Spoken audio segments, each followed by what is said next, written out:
Hello there, and welcome to The Sleepless Scientist, a quiet place in the cosmos where your thoughts can unwind and knowledge becomes a soft lullaby for the night. Tonight's journey will take us into a question that feels both deeply personal and quietly cosmic. The possibility that somewhere, in ways we don't fully understand, other versions of you may exist, and that sometimes, just sometimes, you may feel them. But before you settle in and get cozy, I'd love if you could take a moment to like this video and subscribe. Only if you truly find these quiet explorations enjoyable. And when you're ready, leave a comment to let me know where in the world you're listening from and what time it is for you right now. It's always such a gentle comfort to see all the places we gather from, each in our own small moment of time. Now, feel free to dim the lights. Maybe let a soft breeze or the quiet hum of a fan settle into the background and allow your thoughts to loosen just a little. And if your mind begins to wander, that's perfectly fine. Let it drift. We'll still be here, slowly unfolding this story together. There are moments in life that don't quite fit into neat explanations. A dream that lingers long after you wake, not because it was strange, but because it felt familiar, as if you had not imagined it, but remembered it. A place you've never been, yet somehow know. A conversation that never happened, yet carries the weight of something real. Or perhaps a sudden feeling, quiet but insistent, guiding you toward a decision you can't logically explain.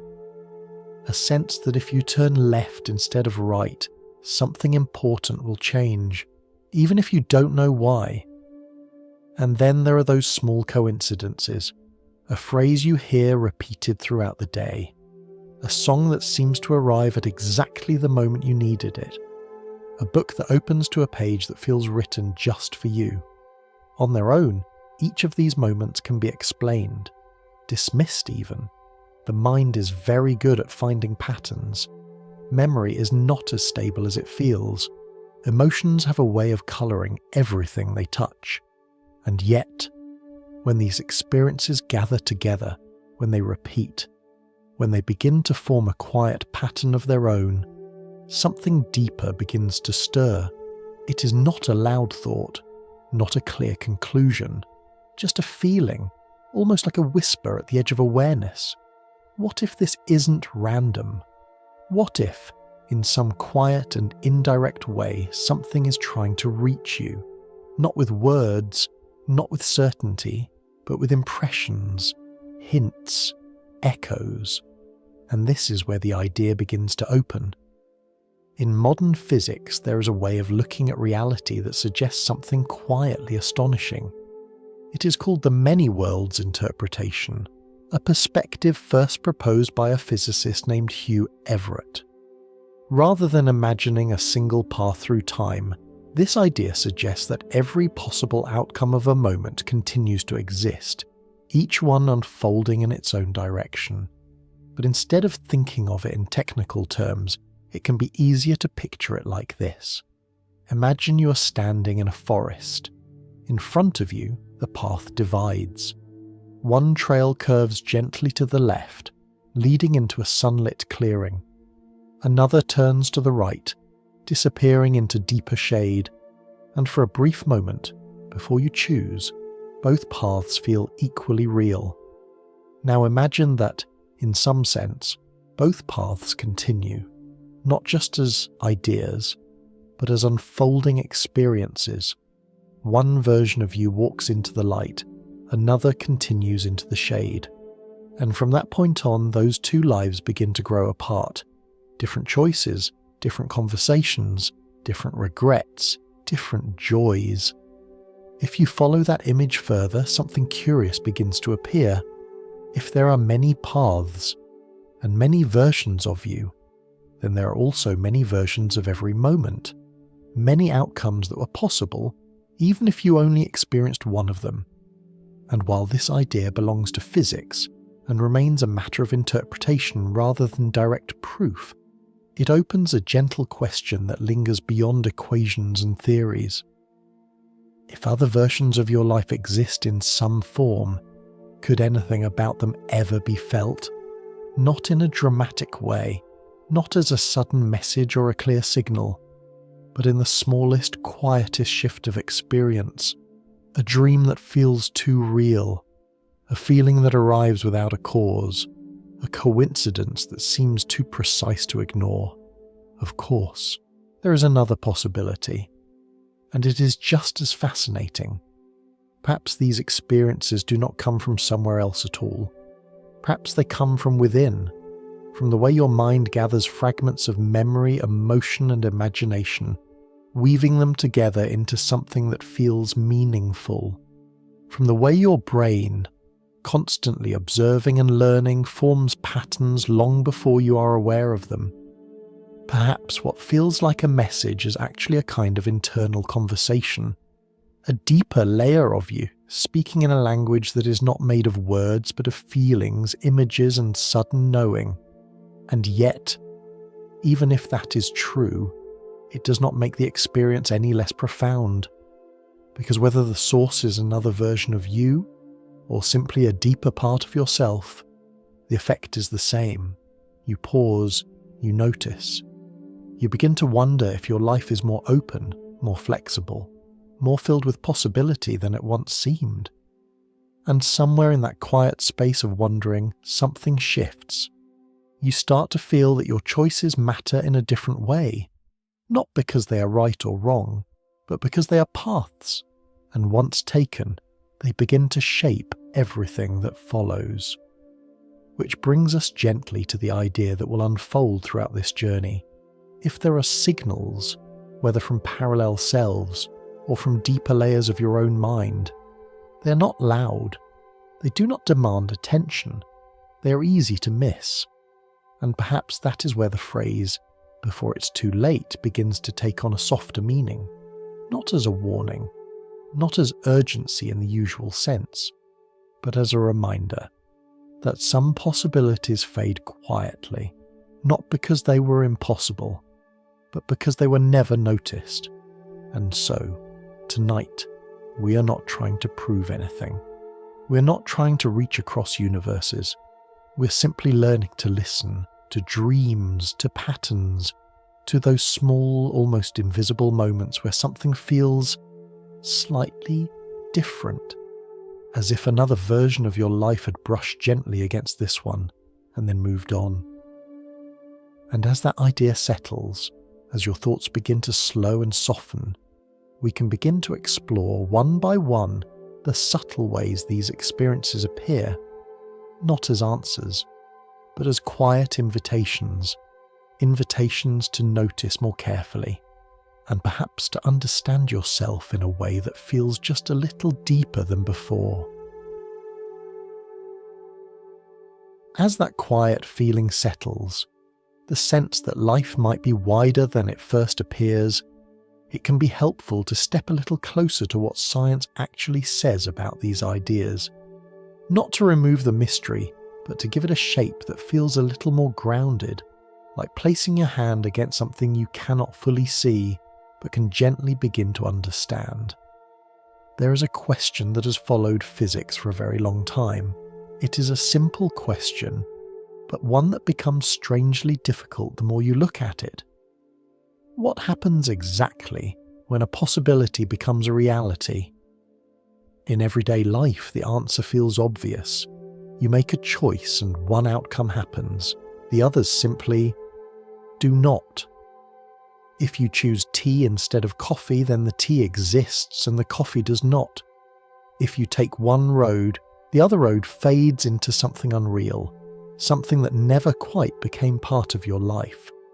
But when scientists began studying the smallest parts of the universe, they found something unexpected. At very small scales, things do not always behave as if they have chosen a single path. Instead, they seem to exist in a kind of gentle uncertainty, where multiple possibilities are present at once.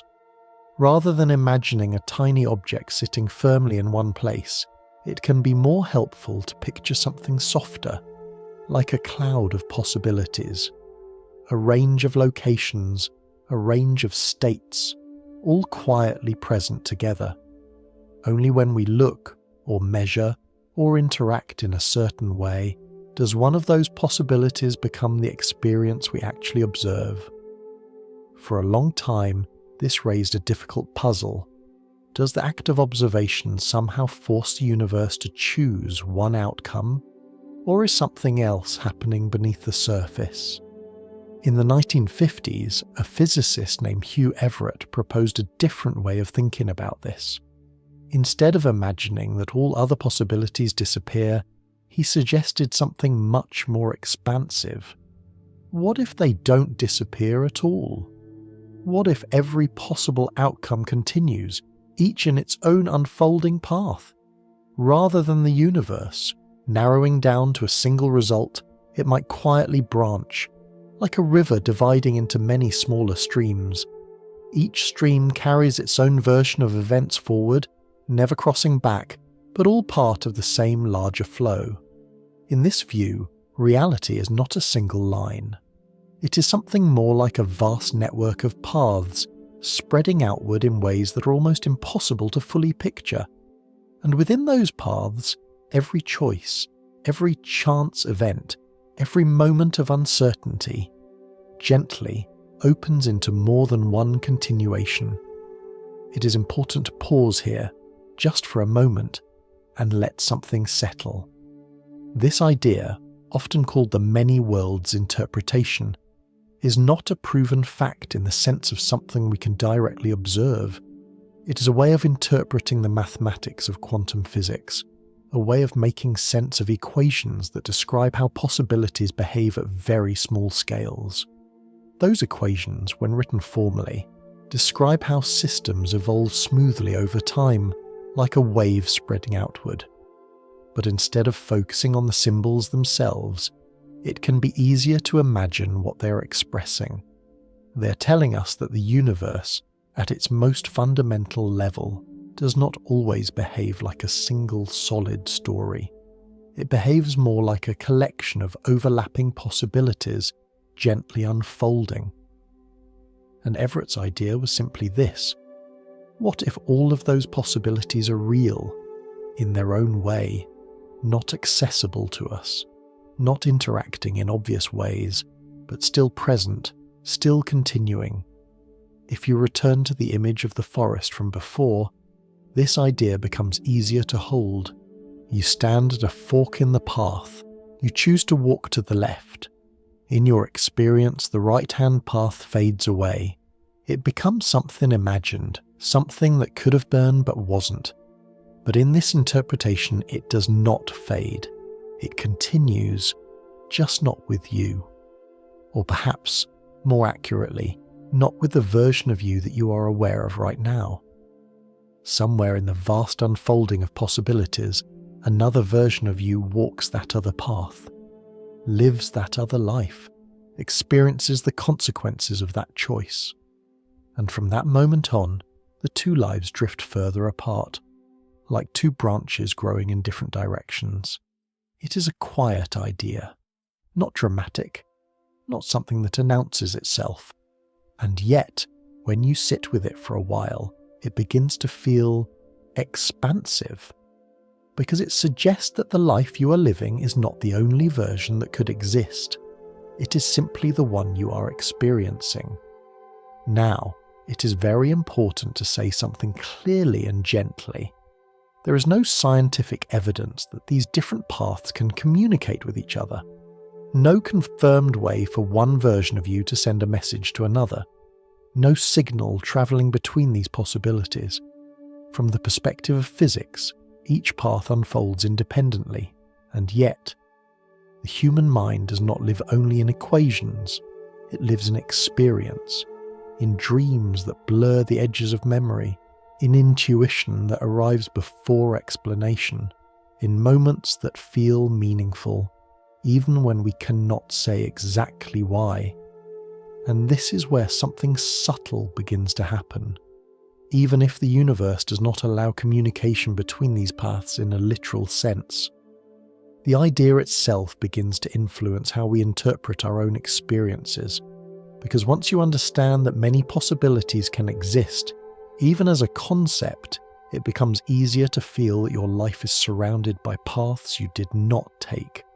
Paths that still feel close, not physically close, but emotionally close, imaginatively close, like rooms in a house you once lived in, still present somewhere in memory, even if you no longer walk through them.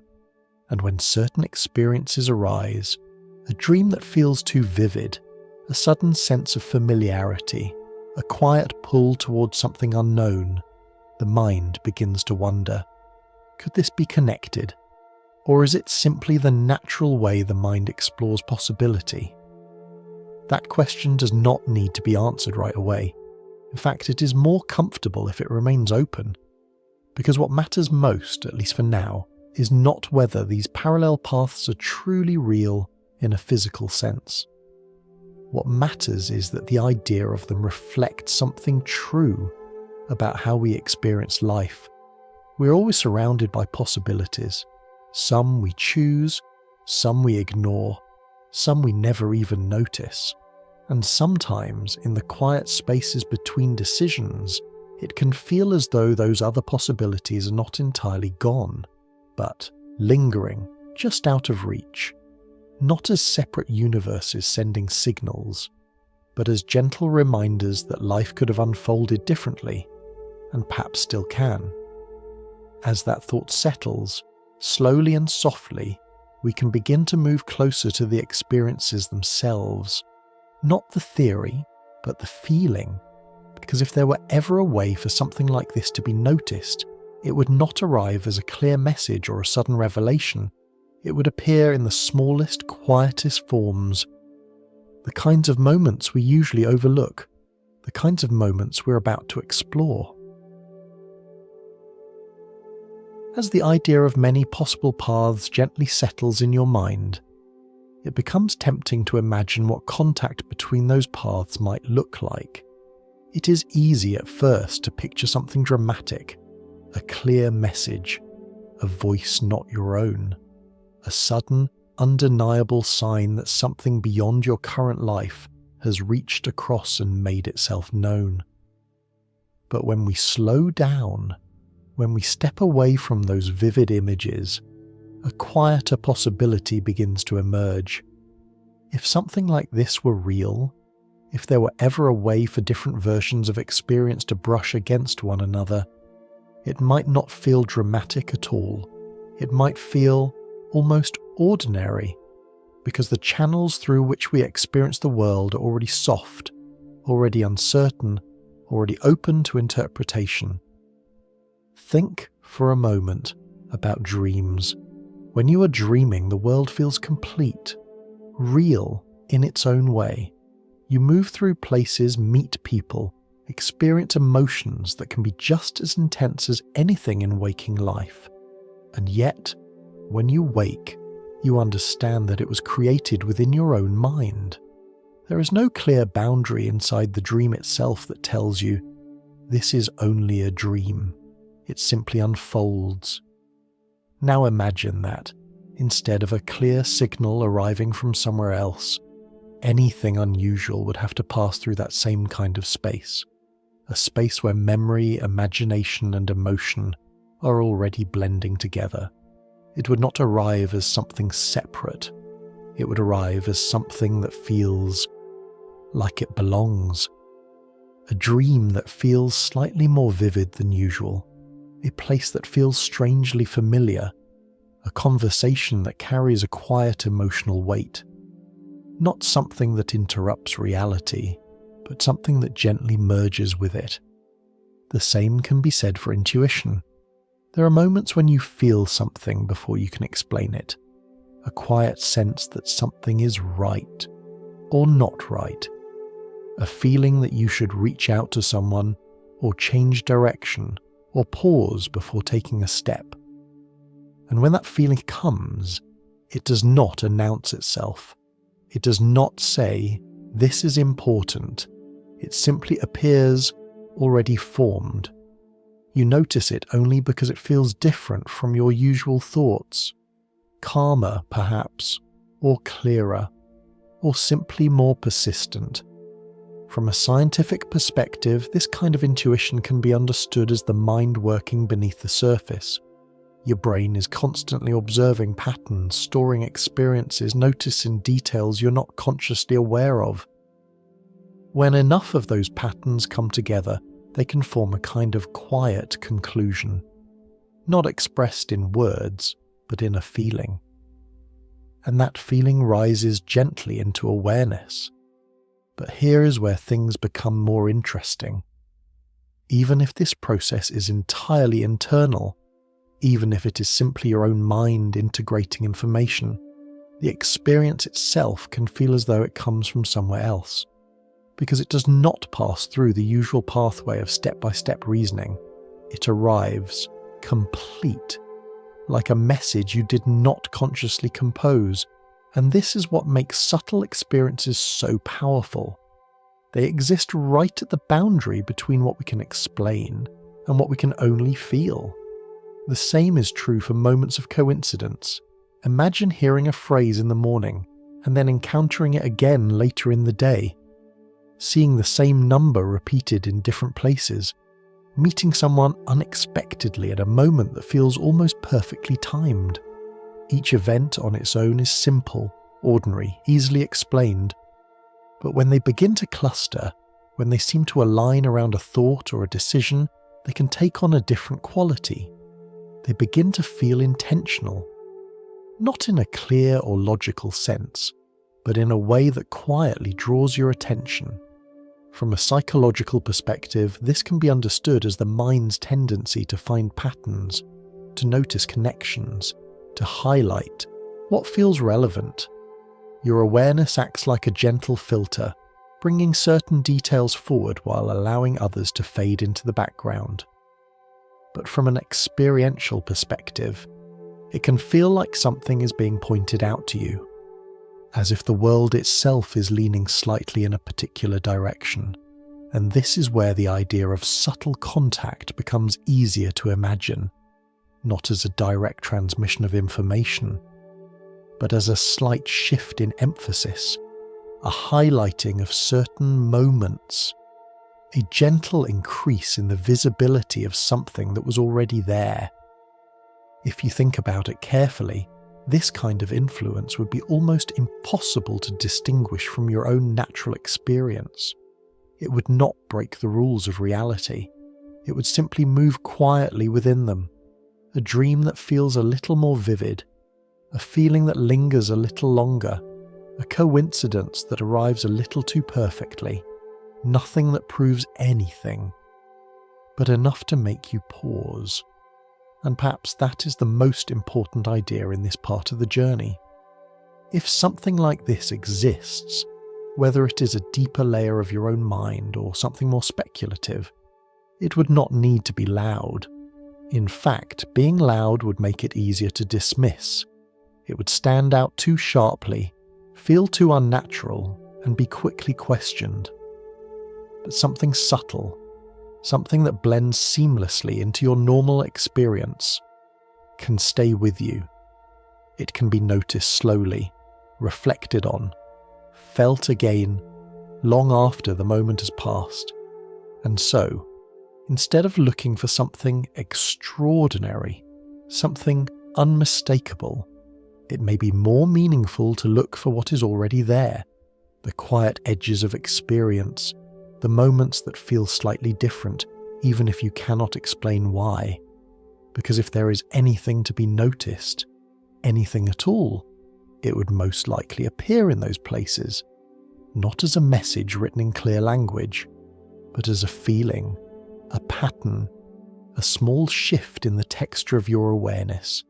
And as your attention begins to settle into that idea, becoming softer, more open, we can begin to explore those patterns more closely, not as proof, but as experiences that many people recognize in their own quiet way, experiences that, once noticed, are difficult to completely forget. As your attention begins to settle into these quieter layers of experience, it becomes gently clear that noticing something subtle requires a certain kind of stillness, not a forced stillness, Not the kind that demands effort, but the kind that comes from familiarity. Because before you can recognize something unusual, you need to understand what is usual for you. It is a simple idea, but an important one. If every dream feels mysterious, then none of them truly stand out. If every coincidence feels meaningful, then meaning begins to blur. If every emotion feels like a signal, then it becomes difficult to hear anything clearly at all. And so, before we look for signs, we begin somewhere much quieter. We begin by learning the shape of your own mind. Not in a technical way, not through analysis or measurement, but through gentle observation, the kind of noticing that does not try to change anything, only to understand. Think about your dreams.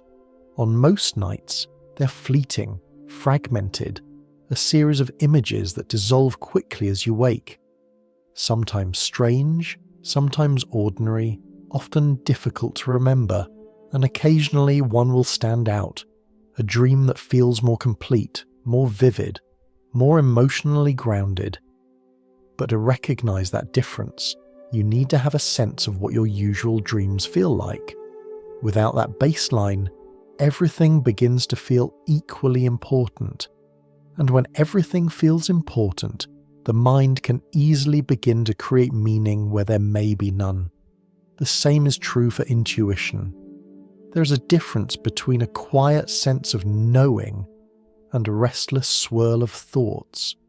A genuine intuitive feeling often arrives calmly. It does not argue. It does not repeat itself over and over. It simply sits there, present, like a small stone resting at the bottom of a still pool. Anxious thinking, on the other hand, tends to be louder. It loops, it pushes, it tries to convince. But if you're not familiar with your own patterns, the two can feel almost identical. And so, what might seem like a message can sometimes be a reflection of your own internal noise. This is not a flaw. It is simply how the mind works.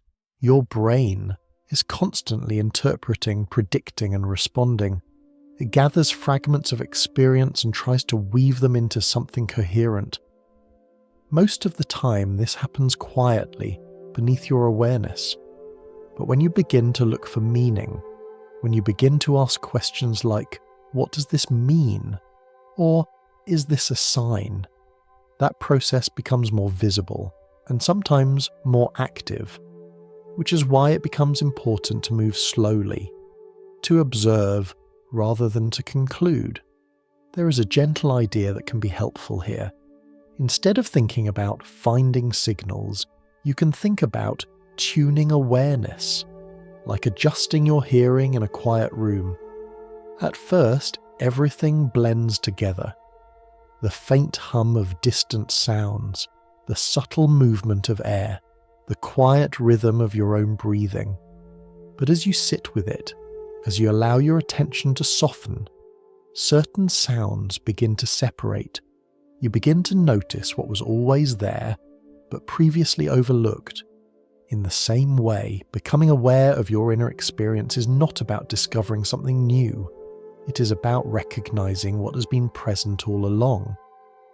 And this recognition takes time. It is not something that happens in a single moment. It is more like a gradual calibration. You begin to notice the rhythm of your thoughts, the tone of your emotions, the way your attention moves, what it holds on to and what it lets go.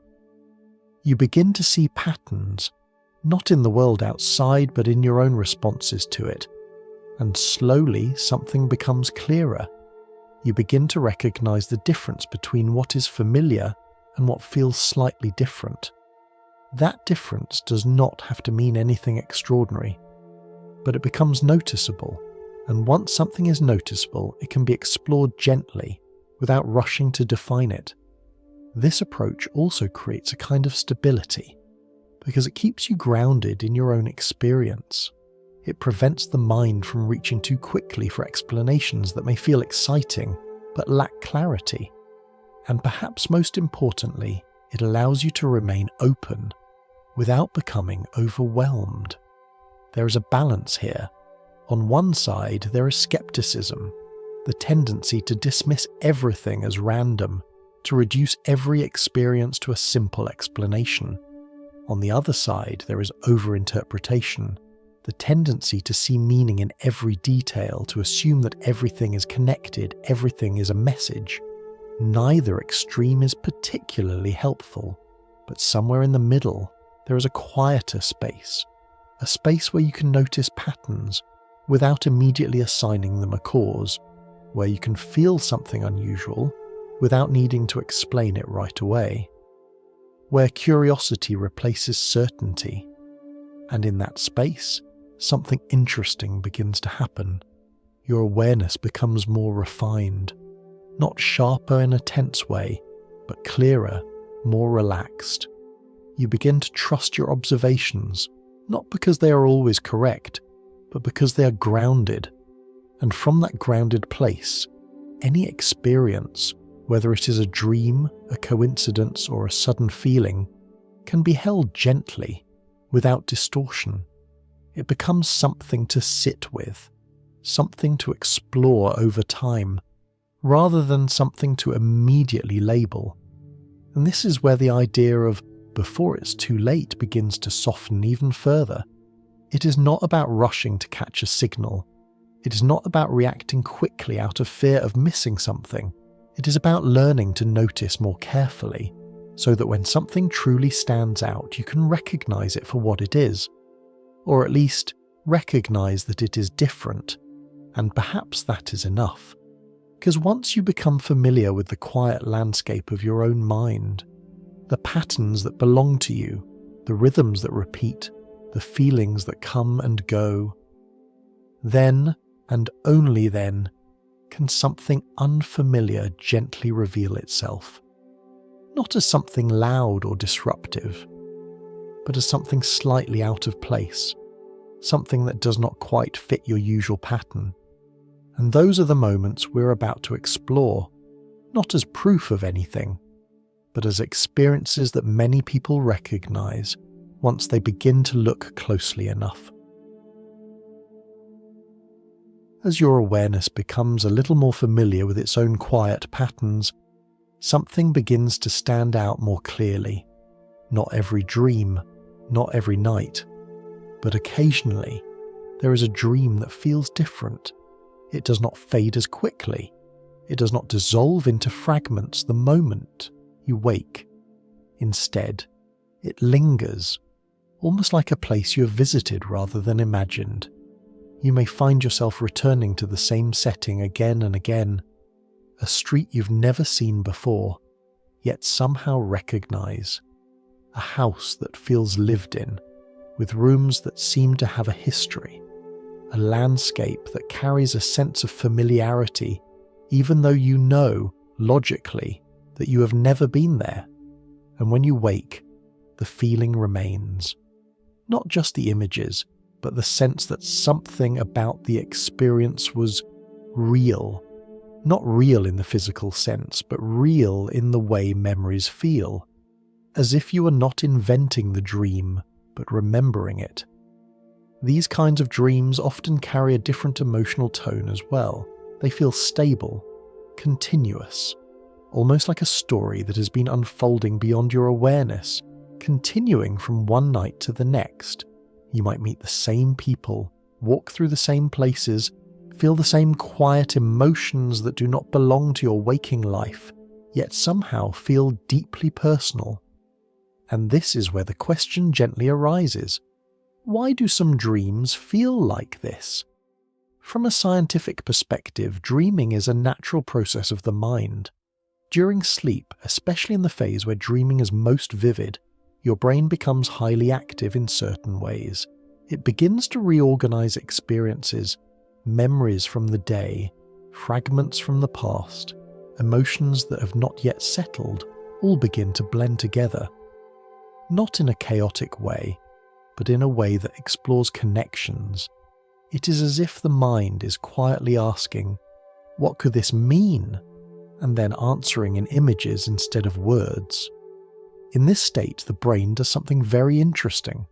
It creates environments, not just isolated scenes, but spaces that feel consistent, places that your mind can return to as if they exist beyond a single moment.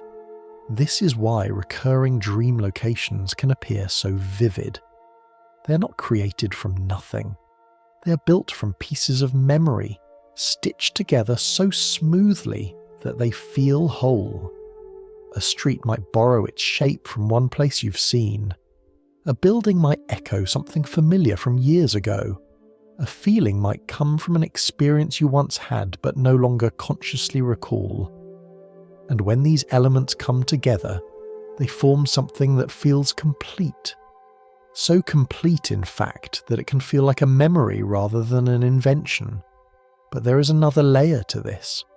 Because while the structure of the dream can be explained, the feeling it leaves behind is often harder to dismiss. That quiet sense of recognition, that subtle impression that you've been there before, not just in another dream, but in some other version of experience. It is not a strong belief, not something you would necessarily say out loud, just a feeling. And feelings, especially in dreams, have a way of carrying meaning even when their source is unclear. Some people describe these dreams as glimpses into alternate lives, not in a literal sense, but as if they are stepping into a version of themselves that is slightly different, a life that unfolded along another path. In one dream, you may feel older, more settled. In another, younger, moving through a different set of choices. In another, living in a place you have never been, yet navigating it with ease. And in each case, the experience feels internally consistent. You're not confused inside the dream. You belong there. Now, whether this reflects anything beyond the mind itself is something we cannot confirm, but there is a way to understand why the experience feels so convincing. During dreaming, the part of your mind that usually questions reality becomes quieter. The part that asks, "Does this make sense?" or "Is this possible?" steps back. At the same time, the parts of your brain that generate images, emotions, and sensory impressions become more active. So what you're left with is a world that feels real, without being questioned, a world that is accepted as it unfolds. And because of that, the experiences within it can carry a kind of emotional truth that feels deeper than ordinary thought. They're not filtered, not analysed, just lived. Which is why, when you wake, the feeling remains, not because the dream was external, but because it was fully experienced. Still, even with this understanding, something about these dreams continues to feel unusual, because they do not always behave like ordinary dreams. They return, they build on themselves. They create continuity, and that continuity is what makes them feel different. As if, somewhere within your own mind, there are threads of experience that extend beyond a single night, threads that your awareness touches briefly before letting go again. And perhaps this is where the idea becomes gently open again, not as a claim, but as a possibility. If your mind is capable of creating entire environments, entire lives, from fragments of memory and emotion, then it is also capable of exploring possibilities that you have not lived in waking life. Possibilities that feel real, because they are constructed from everything you know, combined in ways you have not yet experienced. And when you step into those possibilities, even for a moment, they can feel like something more than imagination. They can feel like memory. And so, when a dream lingers, when it returns, when it carries a quiet sense of familiarity that you cannot quite explain, it may not be a message from another world, but it is certainly a message from somewhere deeper within your own experience, a reflection of the paths your mind is able to imagine, and perhaps in some quiet way rehearse. And as that idea settles like a soft echo fading into the background, another kind of experience begins to come into focus. One that does not happen in sleep, but in the middle of waking life. A moment where time itself seems to hesitate, and something feels strangely, unmistakably familiar. There are moments in waking life when something very subtle happens, and yet it feels powerful enough to stop you in your tracks. You're walking into a room, hearing someone speak, looking at a familiar street or even an unfamiliar one, and suddenly, a quiet thought appears. I've been here before. Not in the ordinary sense of memory, not in the way you recall a place you visited many times. This feeling is different. It arrives all at once, complete, without effort. And for a brief moment, everything around you feels strangely aligned, as if the present moment is repeating itself, or echoing something that has already happened. This is what we call déjà vu, a French phrase that simply means already seen. But the simplicity of the name does not quite capture the experience itself, because when it happens, it does not feel like a small mistake. It feels precise, as if every detail, the angle of the light, the tone of someone's voice, the position of objects around you, has fallen into place exactly as it has before. And yet, you know that it hasn't, or at least you believe it hasn't. This tension is what makes déjà vu so fascinating. It sits directly between certainty and confusion. You feel sure that you recognize the moment, but you cannot explain how. From a scientific point of view, there are gentle explanations for this. Your brain is constantly processing information in layers. There are systems responsible for perception, what you see, hear, and feel. And there are systems responsible for memory, which determine whether something feels familiar or new. Normally, these systems work together smoothly. You encounter something new, and it feels new. You recall something from the past, and it feels familiar, but sometimes there is a slight mismatch, a tiny delay, or a small overlap. Information that is being processed in the present moment may accidentally be tagged with a sense of familiarity. Not because it has truly been experienced before, but because the signal that says this is familiar is activated at the wrong time. It is a very small shift, almost imperceptible, but the effect is powerful, because instead of experiencing something as new, you experience it as remembered. And this happens without any conscious control. You do not choose to feel déjà vu. It arrives on its own, complete and convincing. In that sense, it shares something in common with intuition, and even with certain kinds of dreams. It feels like a conclusion that appears fully formed, without passing through the usual steps of reasoning. But even with this understanding, the experience itself remains strangely compelling. Because it does not feel like an error. It feels like recognition, and recognition carries meaning.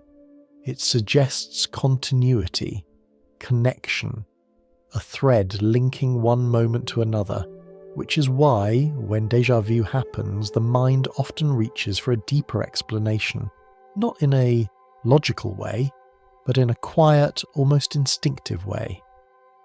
Could this moment have happened before? Somewhere else?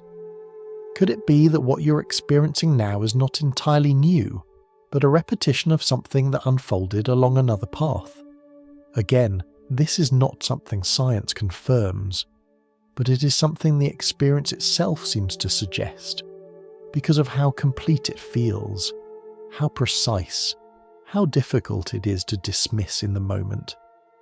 For a brief second, the boundary between past and present seems to soften, and within that softness something unusual appears, a sense that time is not as simple as it seems, that moments are not always entirely separate, that something, somewhere, might be overlapping, even if only in the faintest way. Of course, there's another way to understand this feeling, a more grounded but no less fascinating perspective. The brain is not just recording reality, it is predicting it. At every moment, based on everything you have experienced before, your mind is quietly forming expectations about what will happen next. These expectations are not conscious. You're not aware of them as they form, but they are always there, shaping how you perceive the present, and occasionally, those predictions align very closely with what actually happens, so closely that the moment feels familiar the instant it arrives. Not because you have lived it before, but because your mind has prepared for something like it. In this sense, déjà vu can be seen as the feeling of prediction meeting reality, a moment where your internal model of the world and the world itself briefly overlap in a way that feels almost perfect. And when that happens, it can feel like memory, like something remembered instead of something newly experienced. Still, even with this explanation, something remains. Because the feeling itself is not purely mechanical. It carries a kind of emotional tone, a stillness, a pause, as if the moment is asking to be noticed. Not necessarily understood, but noticed.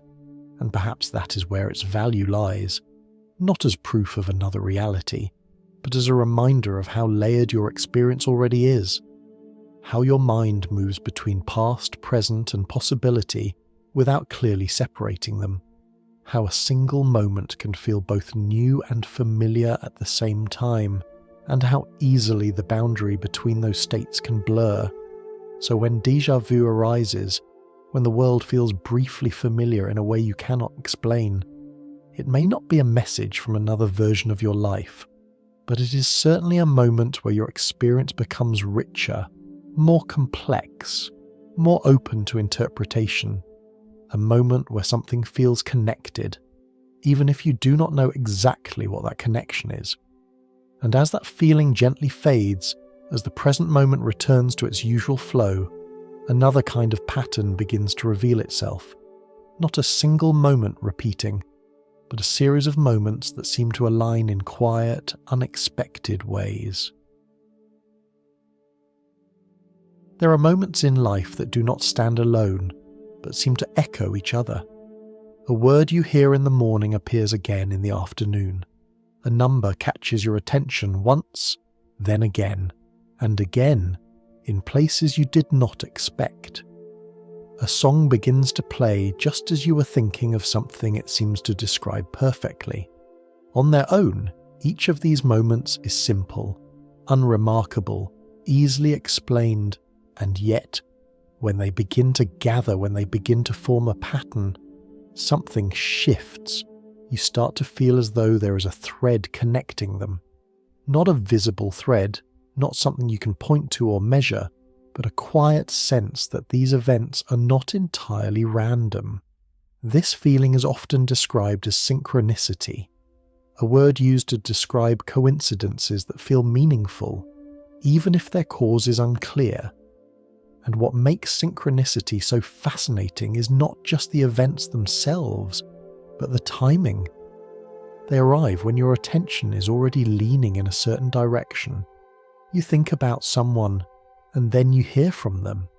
You're uncertain about a decision, and suddenly something appears that seems to point one way or another. You're reflecting on a question, and a phrase, a symbol, or a moment seems to respond. Not directly, not clearly, but closely enough to feel connected. From a scientific perspective, there is a gentle and grounded way to understand this. Your mind is always searching for patterns, not consciously, not deliberately, but constantly. It is part of how you make sense of the world. Out of the countless details that surround you at any given moment, your brain selects what feels relevant, what seems important, and quietly brings it into focus. Everything else fades into the background. This process is subtle, but powerful. It means that what you notice is not just what is there, but what your mind is prepared to see. For example, if you begin thinking about a certain number, or a certain idea, or a certain person, your awareness becomes slightly tuned to it.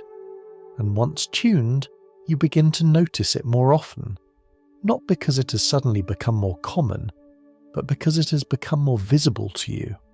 This is sometimes described as the mind's tendency to detect patterns, even when those patterns are weak or coincidental. It is not a flaw. It is part of how we learn, how we adapt, how we find meaning. But when several of these moments align, when they appear close together, when they seem to respond to a thought or a feeling, the experience can take on a different quality. It begins to feel intentional, as if something is being highlighted for you. And this is where the experience of synchronicity becomes something more than simple pattern recognition. Because even if the underlying process is natural, the feeling it creates is not easily dismissed. It feels personal, directed, almost like a conversation even if no words are exchanged. Some people describe it as the world answering them, not in a literal sense, but in a way that feels responsive, as if reality itself is gently reflecting their inner state. And whether or not that interpretation is accurate, the experience itself is undeniably real. You feel it, you notice it, you remember it. And over time, these moments can begin to shape how you see your life. They can influence your decisions, your attention, your sense of direction. Because when something appears repeatedly, especially at meaningful times, it becomes difficult to ignore. Still, there is an important balance to hold here. Because while the mind is capable of finding patterns, it is also capable of creating them. If you look for connections everywhere, you will begin to see them everywhere. If you assign meaning to every coincidence, meaning itself can become diluted. Everything begins to feel like a message, and in that state clarity becomes harder to find, which is why it is helpful to return to the quiet foundation we explored earlier, to observe rather than to assume, to notice rather than to conclude. A genuine moment of synchronicity often carries a certain quality. It does not feel forced. It does not require effort to interpret. It simply stands out, clear but not loud, present but not overwhelming. And often it brings with it a subtle shift in awareness, a pause, a sense that something has been gently pointed out, even if you do not yet understand why. There's also something else worth noticing. Synchronicities tend to cluster around moments of change, times when you're uncertain, reflecting, questioning, when your mind is already open, already searching. It is in these moments that patterns become more visible, not necessarily because the world has changed, but because your attention has. You are listening more closely, and so you hear more, you see more, you notice more, and within that heightened awareness, certain connections begin to appear, connections that may have always been there, but were previously overlooked. So what are these moments really? Are they simply the mind organizing information in a meaningful way? Are they reflections of your own thoughts, appearing back to you through the world around you? Or could they be something more subtle, something that moves quietly within the structure of experience itself? There is no clear answer, and perhaps there does not need to be, because whether these patterns come from within or from something beyond, they serve a similar function. They draw your attention, they invite you to pause, they encourage you to reflect on what you are noticing and why it feels meaningful. And in that sense, they act less like messages and more like mirrors, reflecting your thoughts, your questions, your direction, not telling you what to do, but showing you what you're already considering. And sometimes that is enough. Because when something is reflected clearly, you begin to see it differently, more consciously, more deliberately. And as that awareness deepens, as your attention becomes a little more refined, another kind of experience begins to emerge. Not a pattern in the world around you, but a shift within you.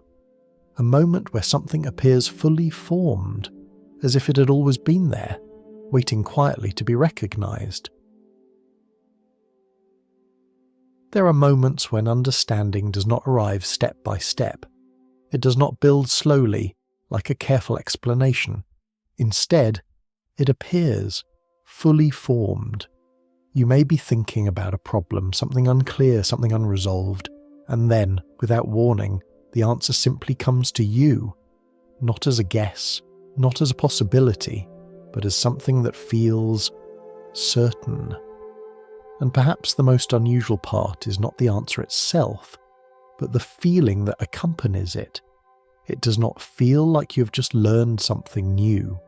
It feels like you are remembering something you already knew, as if the knowledge had been there all along, just outside your awareness, waiting. This kind of experience can happen in many forms. A solution to a problem that seemed impossible only moments before, a creative idea that arrives without effort, a phrase, a melody, a connection between thoughts that suddenly becomes clear. And when it happens, there is often a sense of quiet surprise, not confusion, but recognition. A feeling that what has appeared is not foreign, but familiar in a way that is difficult to explain. From a scientific perspective, this kind of insight is not as sudden as it seems. Beneath your awareness, your mind is constantly working. It is gathering information, comparing patterns, testing possibilities. Even when you're not actively thinking about something, these processes continue, like a quiet background movement, always present. When enough of these hidden processes come together, they can form a kind of internal coherence, a pattern that fits. And when that pattern becomes stable enough, it rises into awareness, but it does not rise gradually. It appears all at once, which is why it feels like a sudden realization rather than a slow discovery. In some ways, it is similar to solving a puzzle without consciously seeing all the pieces. You step away, your attention shifts elsewhere, and then, suddenly, the image becomes clear. You do not see how it formed. You only see the result, and because you did not experience the steps, the result feels immediate, complete, almost as if it arrived from somewhere else. This is one of the reasons why intuitive insight can feel so powerful. It bypasses the usual process of reasoning. There is no visible path leading to it, and without that path, the mind naturally begins to wonder. Where did this come from? Was it always there? Or did it arrive from somewhere beyond your conscious thinking? Of course, there is a grounded answer. The brain is a deeply interconnected system. It stores vast amounts of information, far more than you can just consciously access at any moment. And it is constantly forming associations, linking ideas in ways that are not immediately visible. When a connection becomes strong enough, it can surface as insight, a quiet, clear knowing. But even with this understanding, something about the experience remains intriguing, because it does not feel like effort. It feels like recognition, and recognition carries a certain emotional tone, a sense of alignment, as if something has clicked into place. Some people describe these moments as downloads of information. Others describe them as flashes of clarity. And while these descriptions may sound dramatic, the experience itself is often very calm. There is no noise, no urgency, just a simple, steady sense that something is now understood. And this calm quality is important, because it distinguishes these moments from other types of thought.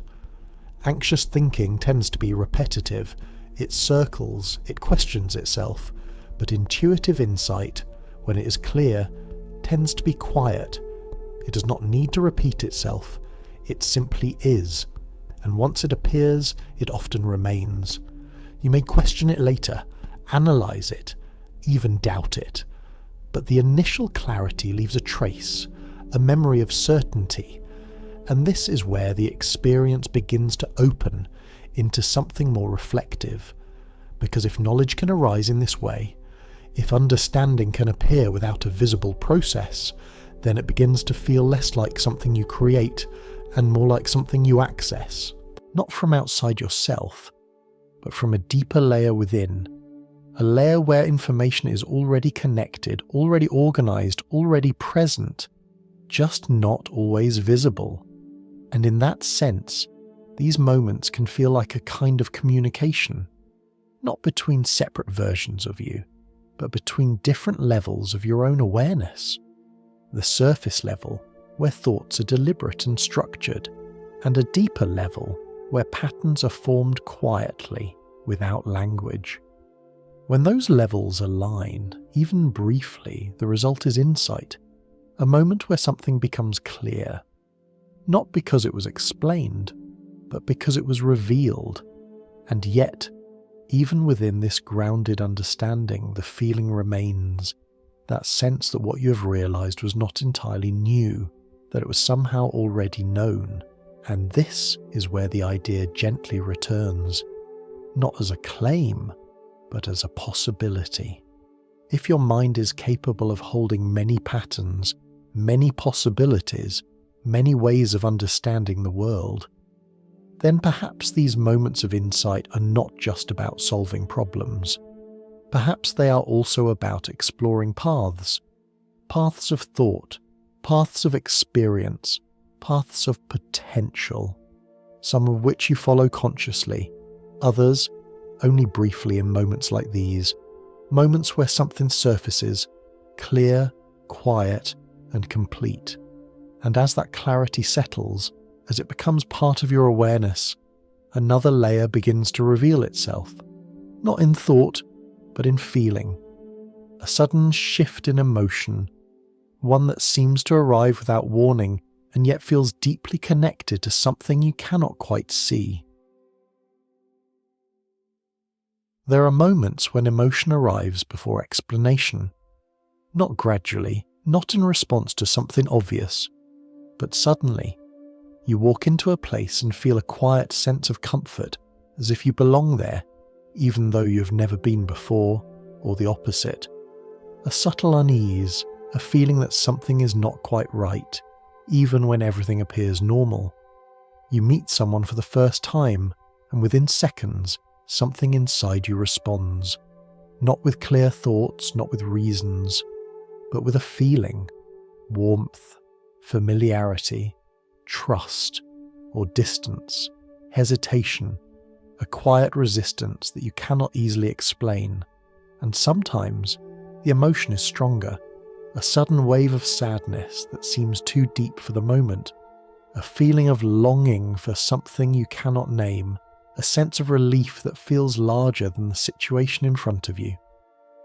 These experiences can be difficult to understand because they do not follow the usual pattern. Normally, emotion is connected to something clear. You feel happy because something good happened. You feel anxious because something uncertain is ahead. You feel sadness because something has been lost. But in these moments, the emotion seems to come first, and the explanation, if it comes at all, arrives later. From a scientific perspective, this is not unusual. Your emotional system is constantly active, responding to patterns that you're not consciously aware of. Every experience you have ever had leaves a trace, not always as a clear memory, but as a subtle imprint, a combination of sensations, contexts, and feelings that your brain stores quietly. Over time, these patterns form a kind of internal landscape, and when you encounter something that resembles one of these patterns, even slightly, your emotional system responds. It does not wait for conscious recognition. It does not need a clear reason. It simply reacts. This is why a place can feel familiar without being recognized, why a person can feel trustworthy without any obvious cause, why a situation can feel uncomfortable, even when nothing seems wrong. Your brain is detecting something, but not in a way that can be easily translated into words. And so, the emotion becomes the message, a signal, not of something external but of internal pattern recognition, Still, there are times when this explanation feels incomplete, because the intensity of the emotion does not always match the situation. A quiet room should not feel overwhelming. A simple conversation should not carry the weight of something significant. And yet, sometimes it does. And in those moments, the feeling itself becomes the focus. Not what caused it, but the fact that it is there.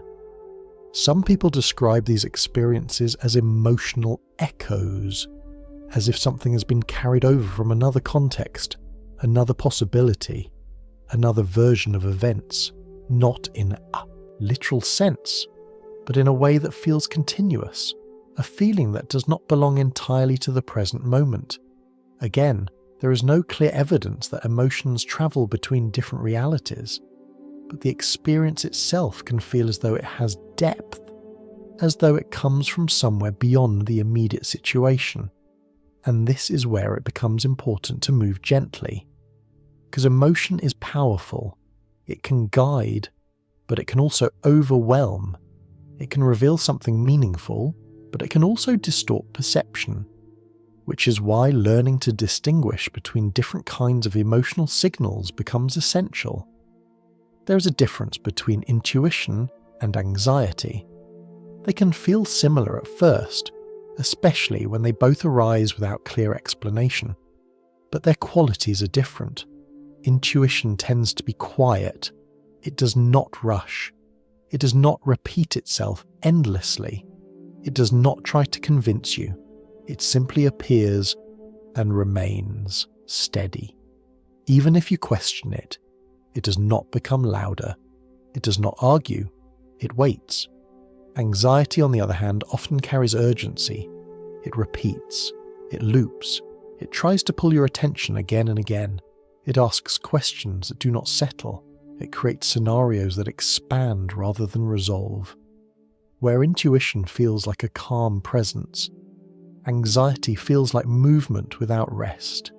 And this distinction, while subtle, becomes clearer over time, especially when you begin to observe your own patterns, to notice how your emotions behave, to see which ones pass quickly and which ones remain steady, which ones create clarity and which ones create confusion.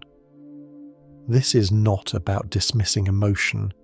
It is about understanding it, allowing it to be present without immediately acting on it, letting it unfold rather than trying to define it too quickly.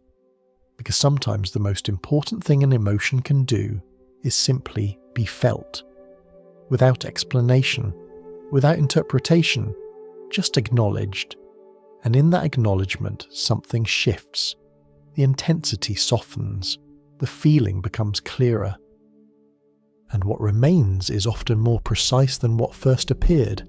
A sense of direction, perhaps, or a quiet awareness of what matters, or simply the recognition that something within you has responded, even if you do not yet know why. And that, in itself, can be enough. Because whether these emotional moments are reflections of past experiences, subconscious patterns, or something more difficult to define, they carry information, not always in words, not always in clear signals, but in tone, in weight, in presence. And as you become more familiar with that presence, more comfortable with letting it exist without rushing to explain it, another layer begins to come into view, a layer where meaning does not arise from within you, but seems to appear around you, in the world itself, through words, sounds, and images that arrive at just the right moment.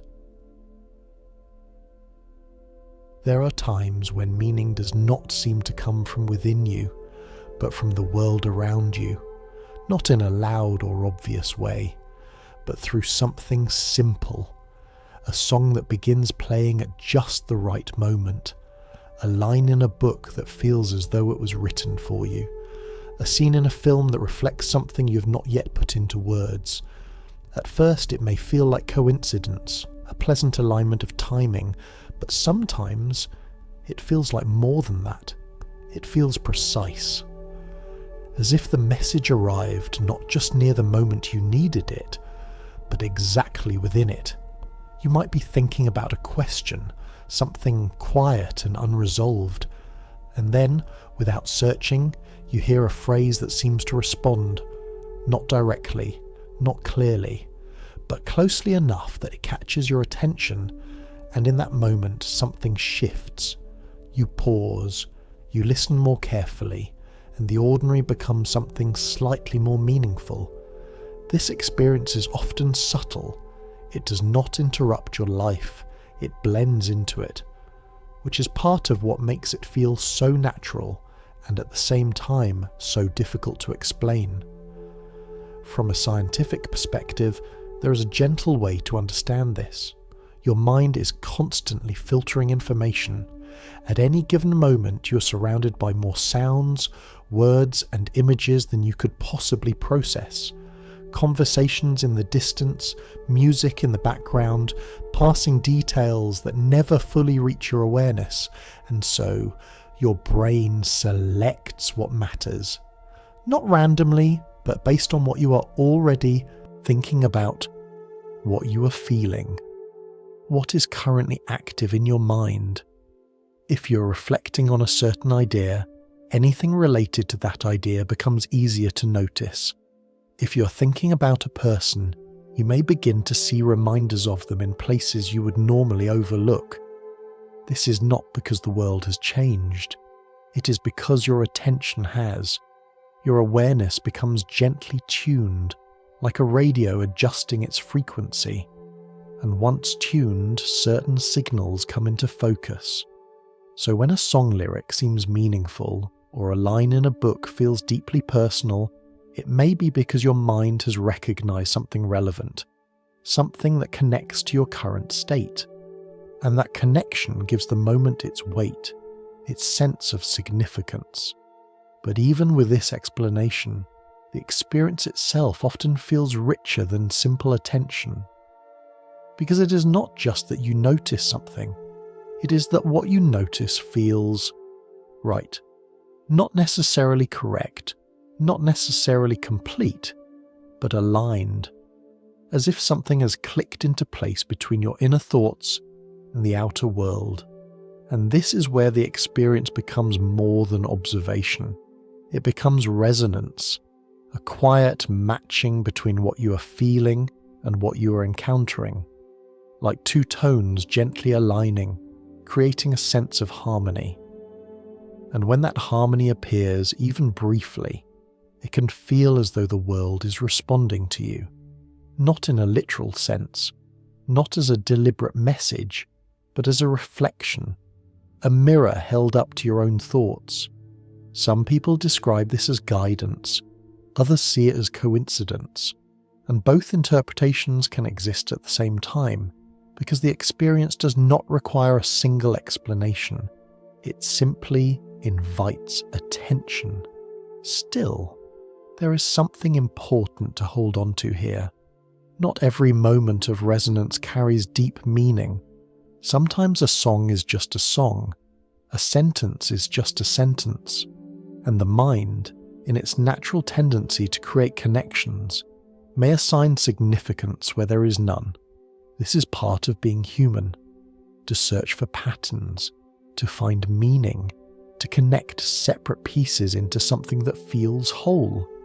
But occasionally, something stands out, not because you're searching for it, not because you're trying to interpret it, but because it arrives with a certain clarity, a certain stillness.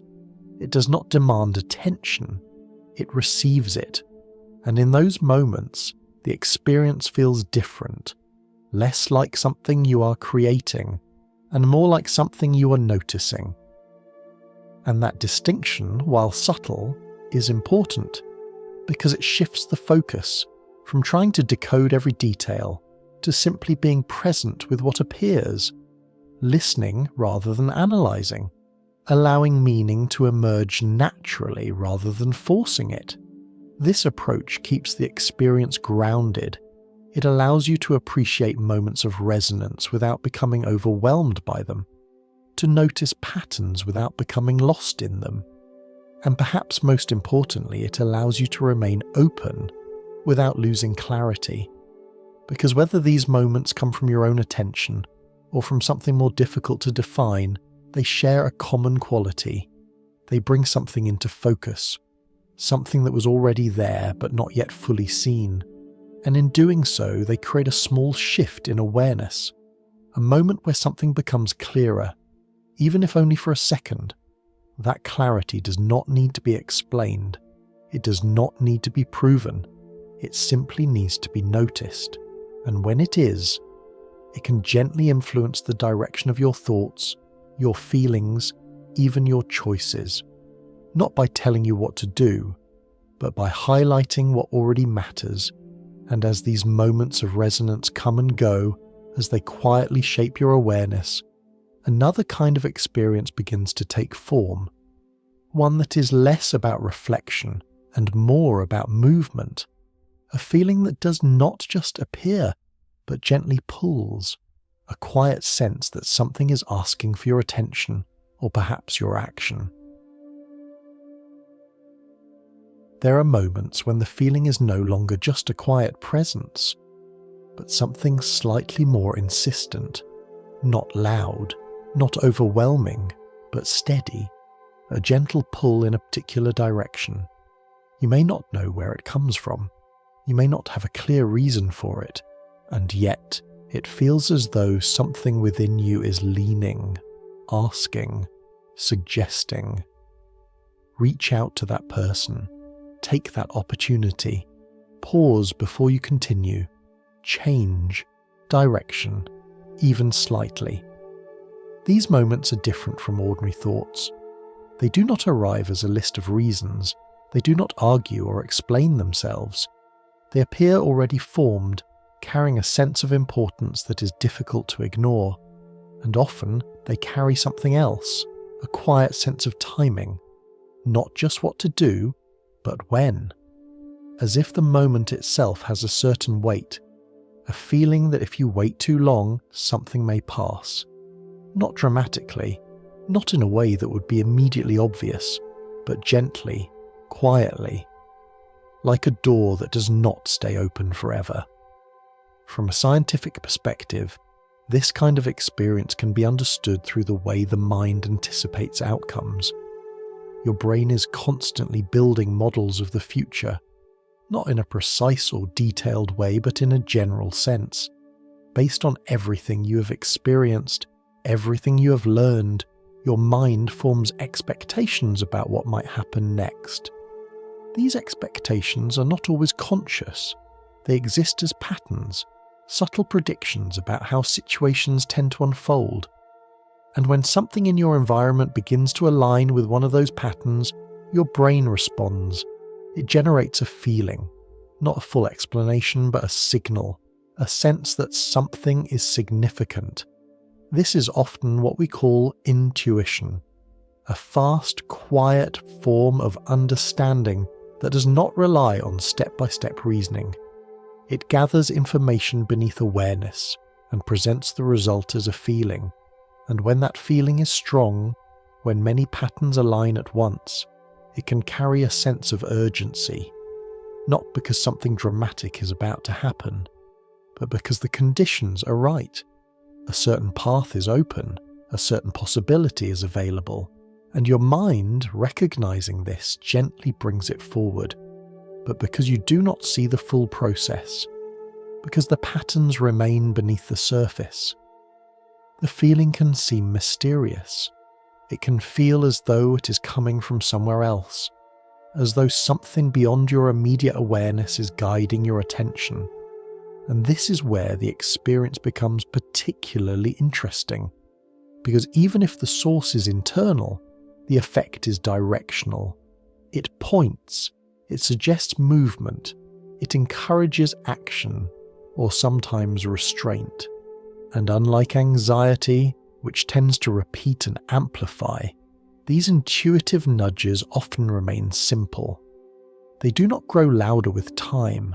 They do not demand immediate response. They simply remain present until you notice them. or until they fade. And this fading is important, because not every possibility remains open forever. In life, timing matters. Opportunities appear, linger for a while, and then quietly disappear. Conversations that could have happened do not. Paths that could have been taken remain unexplored. And often, there is no clear moment where the door closes. It simply becomes less likely, less available, less present. This is what gives these intuitive nudges their quiet urgency. Not fear, not pressure, but awareness. A sense that something is available now, in a way that it may not be later. And when you act on these moments, something interesting often happens. Not always something dramatic, but something that feels aligned. You move in a direction that feels consistent with your deeper patterns, even if you didn't consciously recognize them at the time. And over time, this creates a kind of trust. Not blind trust, not unquestioning belief, but a gentle confidence in your own awareness. You begin to recognize the difference between thoughts that drift and feelings that guide, between impulses that fade quickly and those that remain quietly steady. And this recognition allows you to respond more clearly, to act when something feels right, and to pause when something feels uncertain. Still, it is important to hold this carefully, because not every strong feeling is guidance. Some are reflections of fear, of habit, of past experience repeating itself, which is why the distinction we explored earlier remains essential. True intuitive nudges often carry a certain calm, even when they suggest change, even when they point towards something unfamiliar. They do not create chaos, they do not overwhelm, they simply invite, and that invitation is what matters. Because it leaves space to choose, space to consider, space to remain grounded even while moving forward. And perhaps that is the most important part of this experience, not the idea that something is guiding you from outside, but the realization that your own awareness contains more depth than you might expect, more connections, more patterns, more possibilities. And when those possibilities begin to surface, even briefly, they can feel like something more, something that carries meaning beyond the moment, not because it comes from another world, but because it reveals something about this one, about the paths available to you, the choices that shape your experience, the quiet openings that appear and then slowly close. And as that idea settles, as the feeling of movement softens into something more reflective, the question gently returns, not about the signs themselves, but about what they might mean, whether they point outward towards something beyond your current understanding, or inward towards something deeper within you. As all of these experiences begin to gather in your mind, the dreams that feel like memories, the moments of déjà vu, the quiet patterns that seem to repeat, the sudden insights, the emotional echoes, the feeling that something is gently guiding your attention, it becomes natural to ask a simple question. Where is all of this coming from? It is a question that does not need to be answered quickly. In fact, it may be better if it isn't, because there is a certain openness in not knowing, a kind of quiet space where different possibilities can exist side by side without needing to compete. One of those possibilities is the one we have been gently exploring so far. The idea that perhaps, in some way, these experiences are connected to other versions of your life, unfolding along paths you did not take. It is an idea that feels expansive, almost comforting in a strange way. The sense that your life is not limited to a single line, but part of something larger, something still quietly unfolding beyond what you can see. But there is another possibility, and it is just as deep, just as meaningful, even if it feels closer to home. What if these experiences are not coming from somewhere else at all? What if they are coming from you? Not the version of you that is speaking, thinking, moving through the day, but a deeper layer, a quieter layer, one that does not use words in the same way, but still understands. A layer that gathers everything you have experienced, everything you have felt, everything you have learned, and holds it in a form that is not always visible, but always present. In this view, the idea of a parallel self becomes something slightly different. Not a separate version of you existing somewhere far away, but a way of describing the many possibilities that already exist within your own mind. The choices you have not made, the paths you have imagined, the versions of yourself that you have considered, even briefly, and then set aside. All of these possibilities do not disappear. They remain quietly as part of your internal landscape. Not active, not lived, but not entirely gone either. They exist as potential, as patterns, as faint outlines of what could have been. And from time to time, those outlines become visible, not as clear images, but as impressions. A dream that places you in a different life, a feeling that pulls you towards something unfamiliar, an idea that appears fully formed as if it had been waiting for you to notice it. In this way, what feels like a message from another version of you may actually be a message from a part of you that you do not often hear, a part that is not limited to your current identity, your current habits, your current way of thinking, a part that holds multiple possibilities at once. If you imagine your mind as a kind of landscape, your everyday awareness might be like a path moving through it, a single direction, shaped by your choices, your attention, your habits. But around that path, there are many other directions, other routes you could take, other versions of movement that remain unexplored. And sometimes, when your awareness softens, when it becomes less focused on moving forward and more open to noticing, you begin to sense those other directions, not as full experiences, but as quiet signals, a feeling of curiosity, a sense of possibility, a subtle shift that suggests there is more than one way to continue. This does not require another universe. It does not require communication across realities. It simply requires that your mind is more complex than your conscious awareness can fully capture. And this complexity is not something distant or abstract. It is something you experience every day, even if you do not always notice it. Every time you imagine a different outcome, every time you consider a choice you did not make, every time you reflect on who you might have been or who you could still become, these are all expressions of the same underlying ability, the ability to hold multiple possibilities, to move between them, even briefly, in thought, in feeling, in imagination. And when those possibilities become vivid enough, when they carry enough emotional weight or clarity, they can feel like something external, like something arriving from beyond your usual perspective. But perhaps they are not arriving. Perhaps they are emerging from within. And if that is the case, then the meaning of these experiences shifts in a very gentle but important way. They are no longer signals to decode.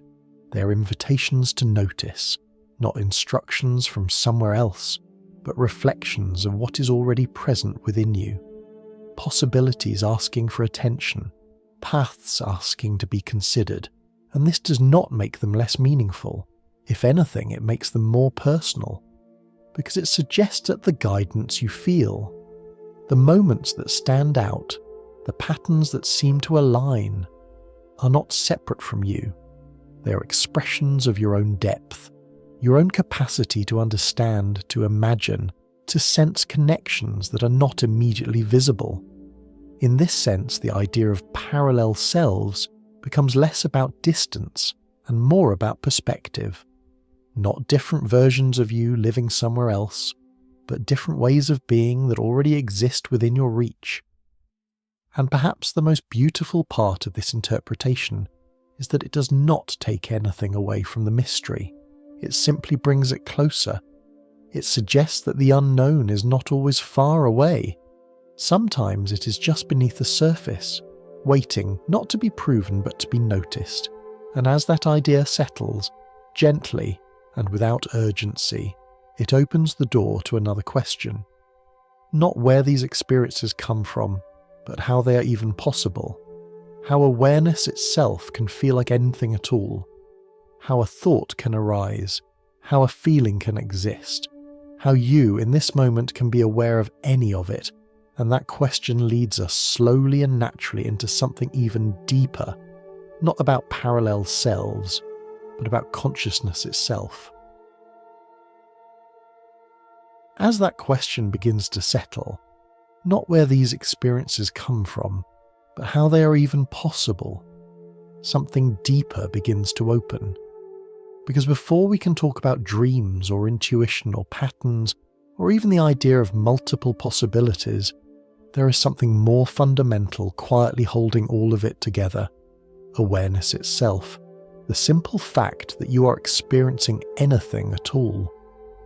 Right now, without effort, you are aware. Aware of these words.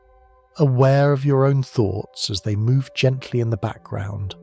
Aware, perhaps, of the room around you, or the soft weight of your body resting where you are.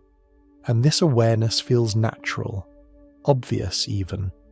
But if you pause for a moment and look at it more closely, it becomes something very difficult to explain.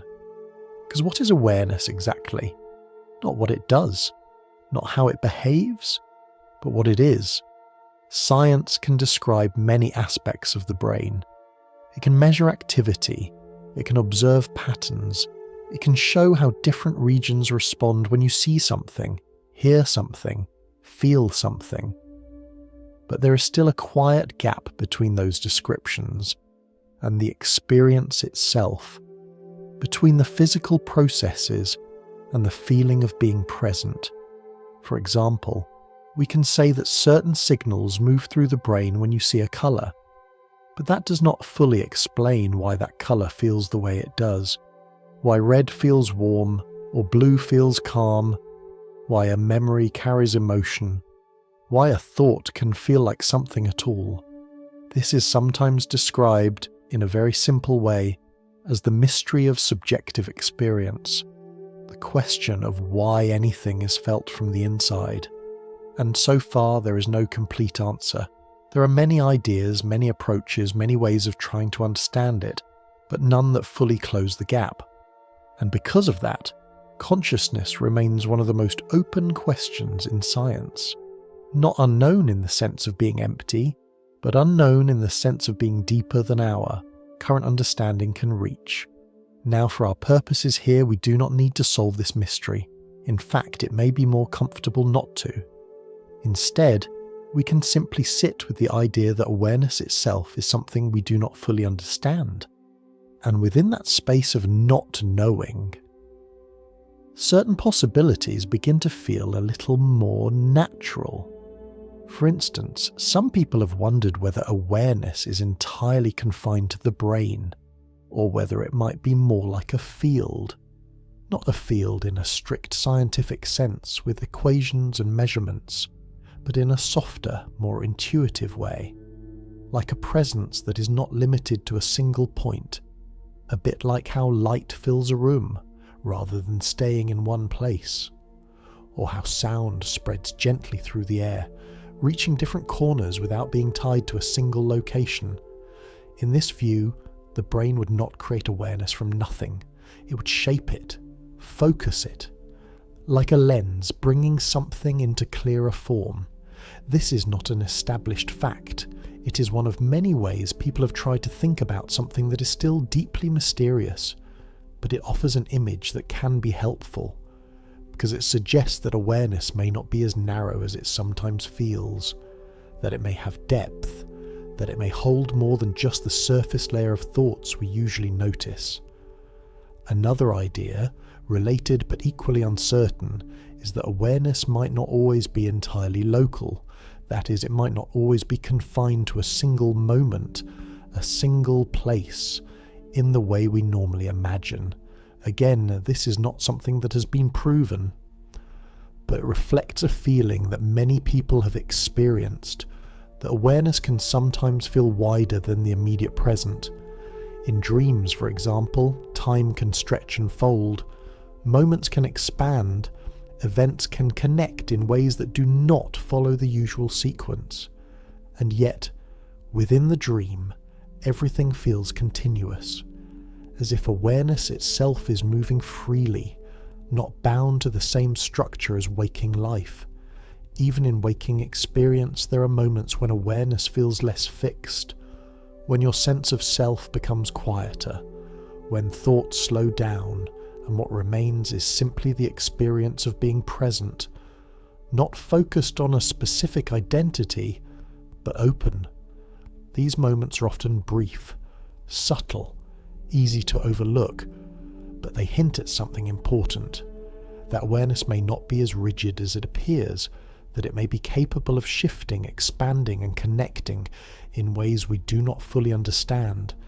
And within that possibility, the experiences we've been exploring begin to feel a little less unusual, not explained, but placed within a wider context. If awareness itself is layered, if it includes both the surface of conscious thought and deeper levels of pattern, memory, and feeling, then it becomes easier to imagine how information might move between those layers, how something could arise from below awareness and feel as though it came from elsewhere, how a dream could feel like a memory, how an insight could feel like recognition, how a pattern could feel meaningful, not because it came from outside, but because it emerged from a depth we do not often access directly. And this does not reduce the mystery, it simply shifts it. From the question of "is something contacting me?" to the question of "how deep does my own awareness go?" And that question has no immediate answer. It does not need one, because the experience itself is already enough. The feeling of being aware, the sense that something is present, the quiet continuity of experience from one moment to the next, and within that continuity, all the layers we have been exploring, dreams, intuition, emotion, patterns, begin to feel like expressions of the same underlying thing. Different ways that awareness moves, different ways it reveals itself. And as that idea begins to settle, gently and without pressure, something else becomes clear. That even if awareness is complex, even if it holds more than we can easily explain, the mind still plays a role in shaping what we perceive, in selecting patterns, in building meaning, in connecting moments together. And so, to understand these experiences more fully, it helps to return once again to something more familiar, not the mystery of awareness itself, but the way the mind works within it, the way it sees patterns, builds stories, and finds meaning even in the smallest details. As the idea of awareness gently expands, becoming something deeper, more layered, more difficult to fully define, it can be comforting to return just for a moment to something familiar, the mind. Not as a mystery this time, but as a companion. Something you live with every day, something that quietly shapes how you experience everything else. Because while awareness may be wide and difficult to fully understand, the mind itself follows patterns. It organizes, it connects, it searches, and perhaps most importantly, it creates meaning. If you imagine your experience as a vast field of details, sounds, images, thoughts, feelings, small events unfolding continuously, the mind does not treat all of these equally. It selects. Not consciously, not deliberately, but gently. It highlights certain details and allows others to fade, and the way it makes those choices is not random. It is guided by relevance, what matters to you in a given moment, what you are thinking about, what you are feeling, what you're quietly asking, even if you have not put it into words. This is why patterns begin to appear, not because the world suddenly becomes more ordered, but because your attention becomes more focused. For example, if you begin to think about a particular idea, perhaps a decision you are trying to make, your mind starts to notice anything connected to it, a phrase that relates, a symbol that feels similar, a moment that reflects part of the question. These details were always present, but now they stand out. They gather together, and as they gather, they begin to feel connected. This is sometimes described as pattern recognition, the mind's ability to link separate pieces into something that feels whole. It is one of the most powerful abilities we have. It allows us to learn, to adapt, to make sense of complex situations. But it also has another quality. It does not just detect patterns, it completes them. Even when the pattern is incomplete, even when the connection is subtle, the mind tends to fill in the gaps. It creates a sense of coherence, a feeling that things belong together.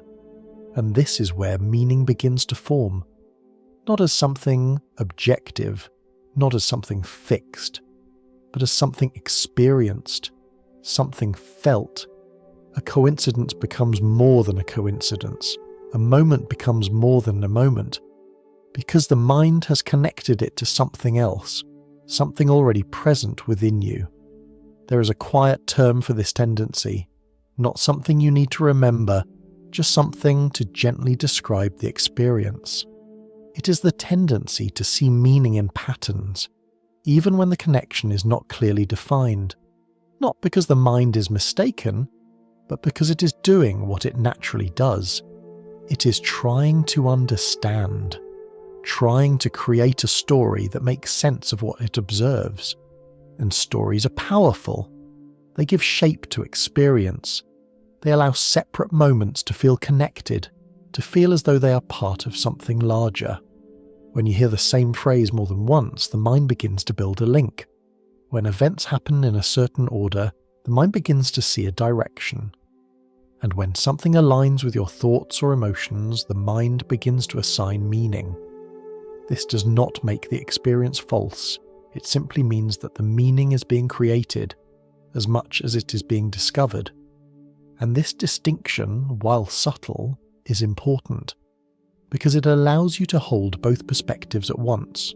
On one hand, the patterns you notice may come from your own attention, your own internal state, your own way of connecting ideas.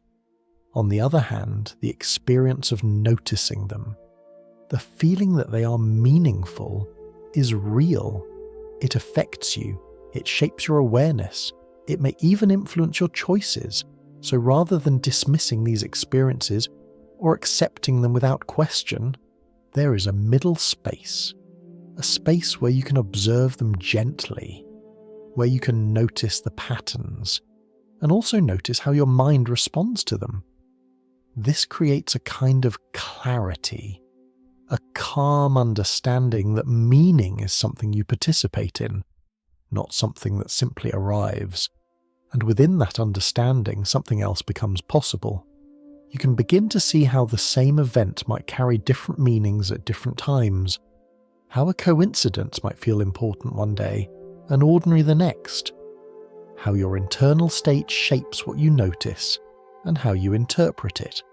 This does not remove the mystery, it simply places it in a different light.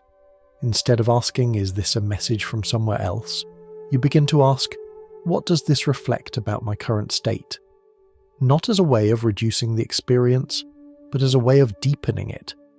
Because sometimes what feels like a message is not coming from outside. It is emerging from within. Not as a clear statement, but as a pattern that your mind has gently assembled. A pattern that reveals something about what you are thinking, what you're feeling, what you're quietly moving toward. And when you see it this way, the experience becomes less about decoding and more about understanding, less about searching for answers and more about noticing connections.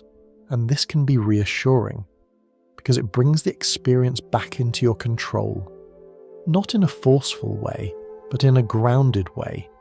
You're not being overwhelmed by signals, you're participating in meaning. And from that place, everything becomes a little clearer, not simpler, not fully explained, but more balanced. You can remain open to possibility without losing your footing. You can notice patterns without being pulled too far by them. You can allow meaning to arise without needing to define it immediately.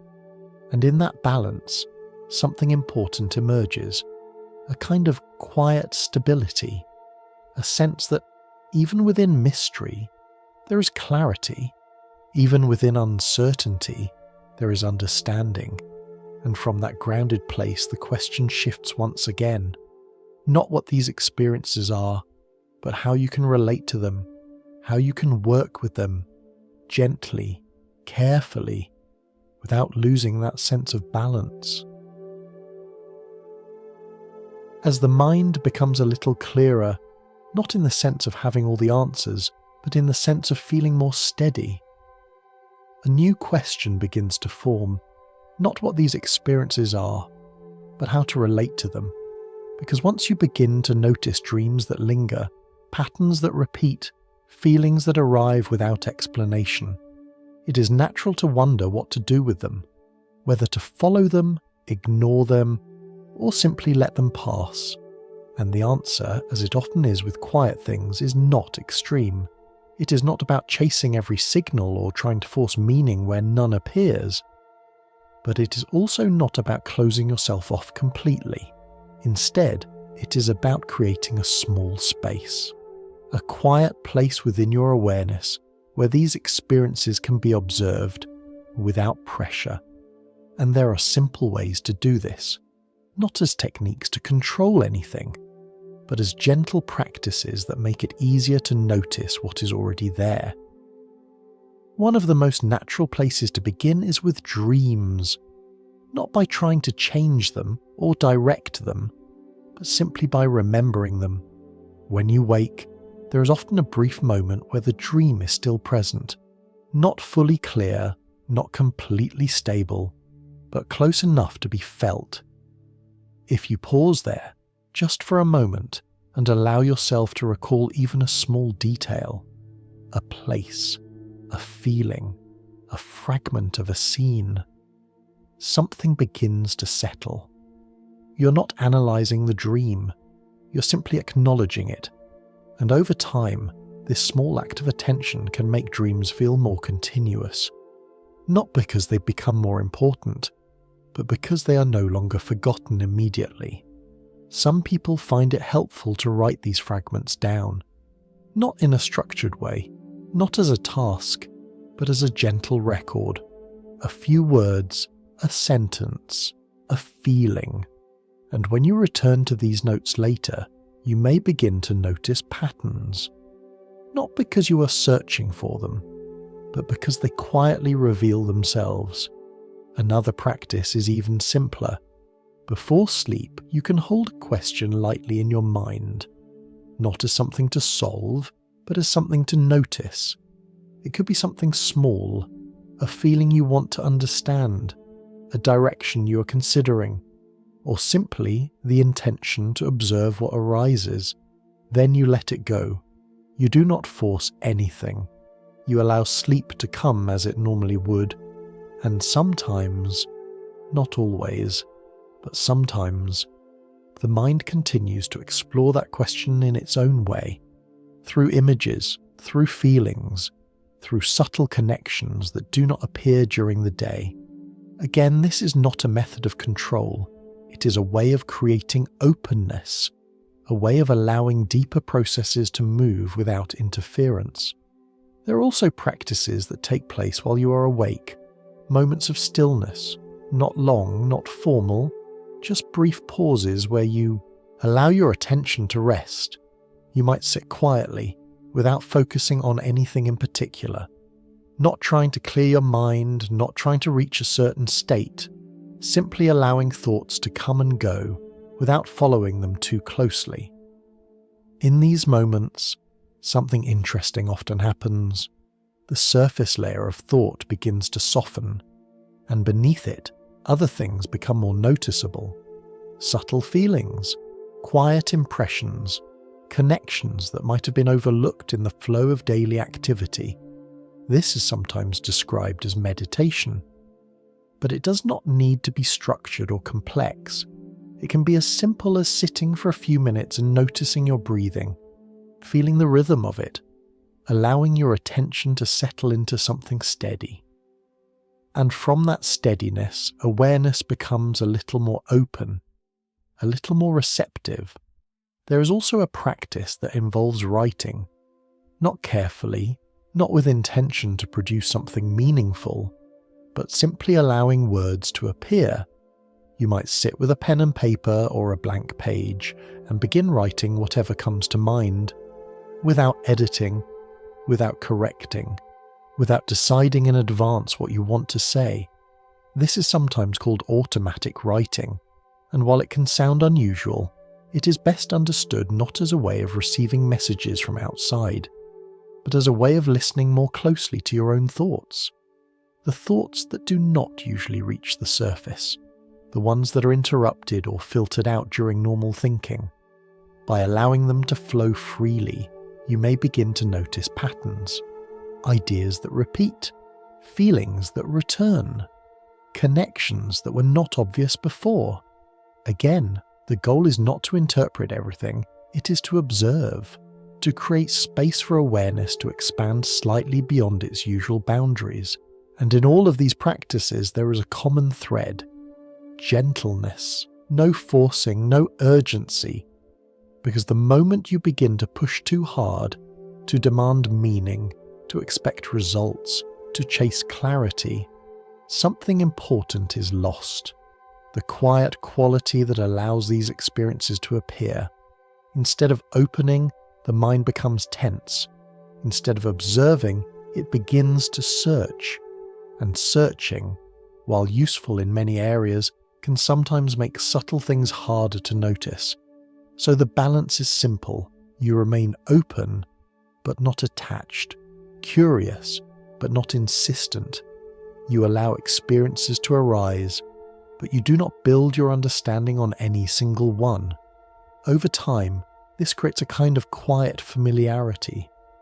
You begin to recognize how your mind moves, how it responds, what feels natural and what feels forced, and from that familiarity something else becomes possible. Clarity. Not perfect clarity, not complete understanding, but enough to begin distinguishing between different kinds of experiences, between what feels grounded and what feels driven by something else, between signals that are steady and thoughts that are shaped by desire or fear. And that distinction, while subtle, becomes essential, because without it, it becomes easy to misinterpret, to see meaning where there is only repetition, to follow impulses that do not lead anywhere stable. And so, as we move forward, the focus shifts once more, from noticing to understanding, from experience to discernment, learning gently how to tell the difference between what guides and what only appears to. As your awareness becomes a little more familiar with these experiences, the dreams, the patterns, the quiet signals, the moments that seem to carry a certain weight, a new question naturally begins to form, and it is perhaps one of the most important questions in this entire journey. How do you know what to trust? Because not every feeling is guidance. Not every pattern is meaningful in the way it first appears, and not every sense of urgency is pointing you towards something that will truly help you. Sometimes, what feels like a signal is shaped by something else, by desire, by memory, by fear. And so, learning to distinguish between these different kinds of inner experiences becomes essential, not in a strict or analytical way, but in a gentle, observational way that allows clarity to emerge over time. It can help to begin with a simple contrast. There are moments when a feeling arises quietly, without pressure, without repetition, and it simply remains. It does not try to convince you. It does not demand immediate action. It does not grow louder if you hesitate. It is simply present, like a steady note that continues in the background of your awareness. And then there are moments when a thought or feeling repeats itself, growing more urgent, more insistent, circling around the same idea again and again, often accompanied by tension, by a sense of needing to decide quickly, even when there is no clear reason to rush. These two experiences can feel similar at first. Both may appear suddenly. Both may carry a sense of importance, but their qualities are different in a way that becomes clearer the more you notice. A calm, intuitive sense often feels spacious. It allows you to step back. It leaves room for reflection. Even if it points towards something unfamiliar, it does not overwhelm you. There is a quiet clarity to it, even if you cannot fully explain why. In contrast, fear-based thinking tends to feel narrow. It closes in around a single outcome. It creates urgency without clarity. It often tells you exactly what you want to hear, or exactly what you're afraid of hearing, and then repeats that message until it feels unavoidable. This distinction is subtle, but it is one of the most reliable ways to begin understanding your own inner signals. Another gentle way to approach this is through time, true guidance, whether you understand it as intuition or as the result of deeper pattern recognition, tends to remain consistent. It may not be constant, but when it returns, it carries a similar tone. It does not change dramatically from one moment to the next. It feels stable, even if it is quiet. Wishful thinking, on the other hand, often shifts depending on mood. What feels right in one moment may feel uncertain in the next. It is closely tied to what you want to be true, rather than what remains steady over time. And fear tends to amplify. It builds on itself. It adds layers, scenarios, possibilities, often moving further away from the present moment and deeper into imagined outcomes. So rather than asking, "Is this true?" it can be more helpful to ask, "How does this feel over time? Does it remain steady? Does it create space? Or does it tighten, repeat, and push?" There is also another insight that can be quietly useful. False signals, especially those shaped by desire, often tell you exactly what you hope to hear. They arrive with a sense of confirmation, as if they are reinforcing something you already want to believe. Deeper guidance, in contrast, can sometimes be surprising. Not shocking, not disruptive, but slightly unexpected. It may point you towards something that is not immediately comfortable, but feels quietly right when you sit with it. It does not flatter, it does not exaggerate, it simply suggests. And that suggestion often feels more like an invitation than a command. You're free to follow it, or not. This sense of freedom is important, because genuine insight, whatever its source, does not remove your ability to choose. It does not force action. It does not demand certainty. It leaves space.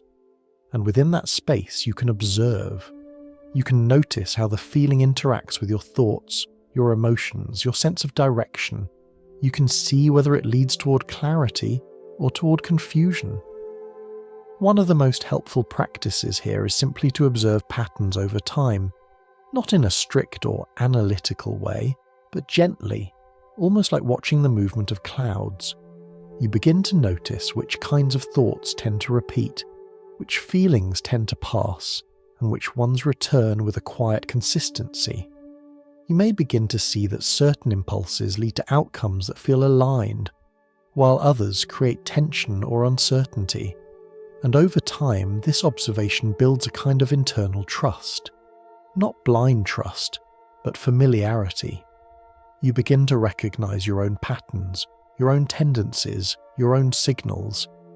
This familiarity becomes more reliable than any single moment, because it is based on experience, not assumption.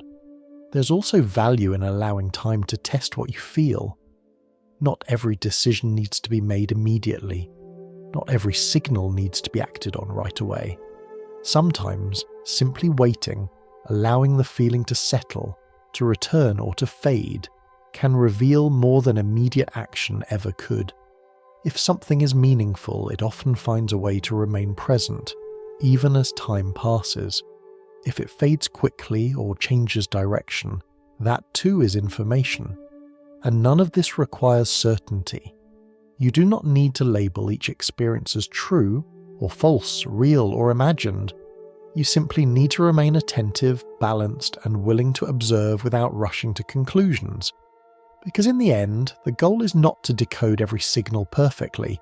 It is to develop a relationship with your own awareness that feels steady, clear, and grounded. A relationship where you can notice what arises without being pulled too strongly in any direction, where you can remain open to possibility without losing your sense of balance. And from that grounded place, something else becomes possible. You begin to use these experiences not as answers, but as tools, not as instructions, but as reflections. And in doing so, they become part of something larger, not a mystery to solve, but a way of understanding yourself more deeply, more gently, and perhaps more honestly than before. As your understanding becomes a little more balanced, not fixed, not certain, but steady enough to hold both curiosity and clarity at the same time, something else begins to open. Not another question, but possibility. What can you do with this way of seeing? Because whether these experiences come from deeper layers of your own mind, or from patterns that feel meaningful as you notice them, they do not exist in isolation. They touch your life, they shape your awareness, and over time, they can begin to influence how you move through the world. Not dramatically, not all at once, but quietly, in the way you make decisions, in the way you respond to uncertainty, in the way you understand yourself. One of the most immediate areas where this becomes visible is in choice. Every day, often without realizing it, you stand at small intersections, not always obvious ones, not always significant in appearance, but real nonetheless. Moments where you could move in one direction or another, say something or remain silent, follow a thought or let it pass. Most of the time, these choices feel automatic. You respond based on habit, based on familiarity, based on what feels known. But occasionally, something different appears. A small pause, a sense that there is another option. Not necessarily better, not necessarily clearer, but simply different. And when you begin to notice that moment, when you allow it to exist without rushing past it, something changes. Choice becomes visible, not just the action you take, but the space in which that action arises, and within that space there is possibility. Some people describe this as becoming more conscious of their decisions. Others experience it as a kind of quiet guidance, but regardless of how it is described, the effect is similar. You begin to feel that your life is not only shaped by what you've already done, but also by what you are still able to choose. And this awareness can be deeply empowering in a gentle, non-dramatic way, because it suggests that even if other versions of your life exist only as ideas, as possibilities, they still matter, not as realities happening somewhere else, but as directions that remain available within your own thinking. In this sense, growth can be understood in a very simple way, not as becoming someone entirely new, but as allowing yourself to move toward a version of yourself that you have not yet fully expressed, a version that may already exist, quietly, in your imagination, in your sense of possibility. And sometimes, When a decision feels difficult, it can help to ask a slightly different question. Not what should I do, but which version of myself would I like to become? This is not about forcing an answer, it is about shifting perspective.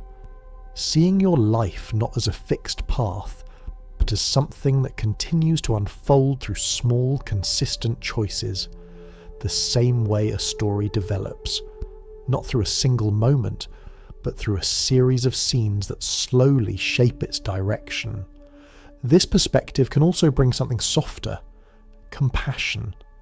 Because when you begin to see yourself as a collection of possibilities rather than a single, fixed identity, it becomes easier to understand your own contradictions, the parts of you that hesitate, the parts that feel uncertain, the parts that hold on to familiar patterns even when you sense there may be another way. Instead of judging these parts, you begin to see them as expressions of different directions, different tendencies that have developed over time, and this allows you to relate to yourself more gently. To recognize that change is not about rejecting what you have been, but about allowing new possibilities to emerge alongside it. This is where healing can begin. Not through force, not through sudden transformation, but through awareness, noticing the patterns that repeat, the reactions that arise, the emotions that return, and gradually, without pressure, allowing space for something different, a new response, a new way of seeing, a new possibility. Creativity too begins to take on a different quality. Instead of trying to invent something entirely new, you begin to notice that ideas often come from connections, from combining what you already know in ways that you have not yet explored, from allowing your mind to move freely between different possibilities without immediately choosing one. In this way, creativity becomes less about effort and more about openness, a willingness to let ideas appear, to explore them gently, to follow them without needing to control where they lead. And often, the most interesting ideas come from places you are not deliberately searching. They appear, much like the insights we spoke about earlier, quietly and without warning. And when they do, they can feel like something more than imagination, something that carries a sense of recognition, as if you're not creating it from nothing, but discovering it within the space of your own awareness. All of this brings us back in a quiet way to the idea of other lives, not as physical realities happening somewhere else, but as possibilities that exist within you, paths that you can sense, even if you have not walked them, versions of yourself that are not distant but simply not yet fully expressed. And when you begin to see it this way, something shifts.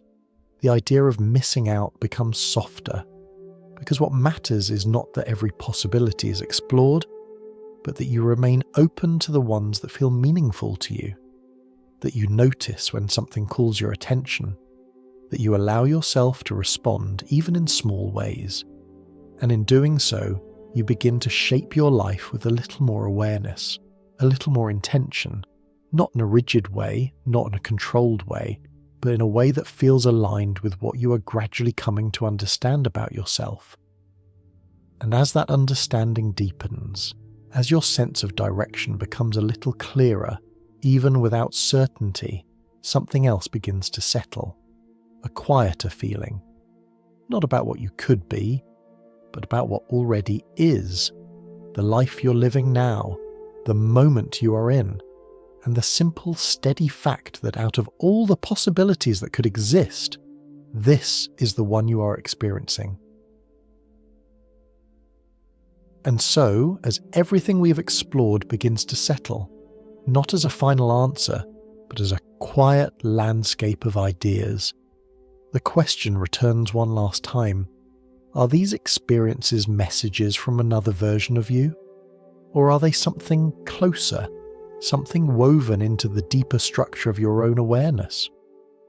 Perhaps in the end, the question does not need to be resolved completely, because along the way, something more subtle has already taken shape. You have begun to notice, not just the dreams or the patterns or the quiet signals that seem to appear from time to time, but the way your awareness moves through them, the way certain moments stand out, the way some feelings remain while others pass, the way meaning begins to form, gently, almost on its own, and whether those meanings come from another path or from within your own mind, they carry something real, not proof, not certainty, but presence. A sense that your experience is not flat or mechanical, but layered, responsive, alive with possibility. Throughout this journey, we have moved between different ways of seeing, from the idea of many possible realities, to the quiet complexity of the mind, to the deeper mystery of awareness itself, and at each step the question has softened, not disappeared, but changed. From "is this real?" to "what does this mean?" And then, more gently still, to "how does this shape the way I live?" Because in the end, that may be the only question that truly matters, not where a signal comes from, but what you do with the feeling it creates. There is a phrase we began with, one that may have felt slightly urgent at first, "before it's too late." And now, perhaps it feels different, not like a warning, not like something you must rush to avoid, but more like a reminder that possibilities, once unnoticed, can quietly fade, not because they were never there, but because they were never seen. And this is not something to fear. It is simply part of how life unfolds. No one explores every path. No one becomes every possible version of themselves. And yet, within the life you are living now, there is still movement, still choice, still the quiet opening of moments that invite your attention, moments where something feels slightly different, a thought that lingers, a feeling that returns, a direction that seems to call, not loudly but clearly enough to notice. And in those moments, something becomes available, not certainty, but awareness, the ability to pause, to feel, to choose, even in a small way, how you respond. And perhaps that is where the idea of another you becomes most meaningful, not as a separate being somewhere beyond your reach, but as a reflection of your own potential, the parts of you that have not yet been fully expressed, the directions you have not yet taken, the ways of being that remain quietly possible. And when you feel something that seems to come from beyond your usual thoughts, a dream that lingers, a pattern that repeats, a sudden clarity, a gentle pull, it may not be a message crossing from another reality, but it may still be something important, a reminder that your life is not fixed, that your identity is not limited to what has already happened, that within you there is still space for change, still space for movement, still space for something new to emerge. And this does not require urgency. It does not require certainty. It simply requires attention, a willingness to notice, a willingness to remain open, even in small ways. Because in the end, the question is not whether there are many versions of you.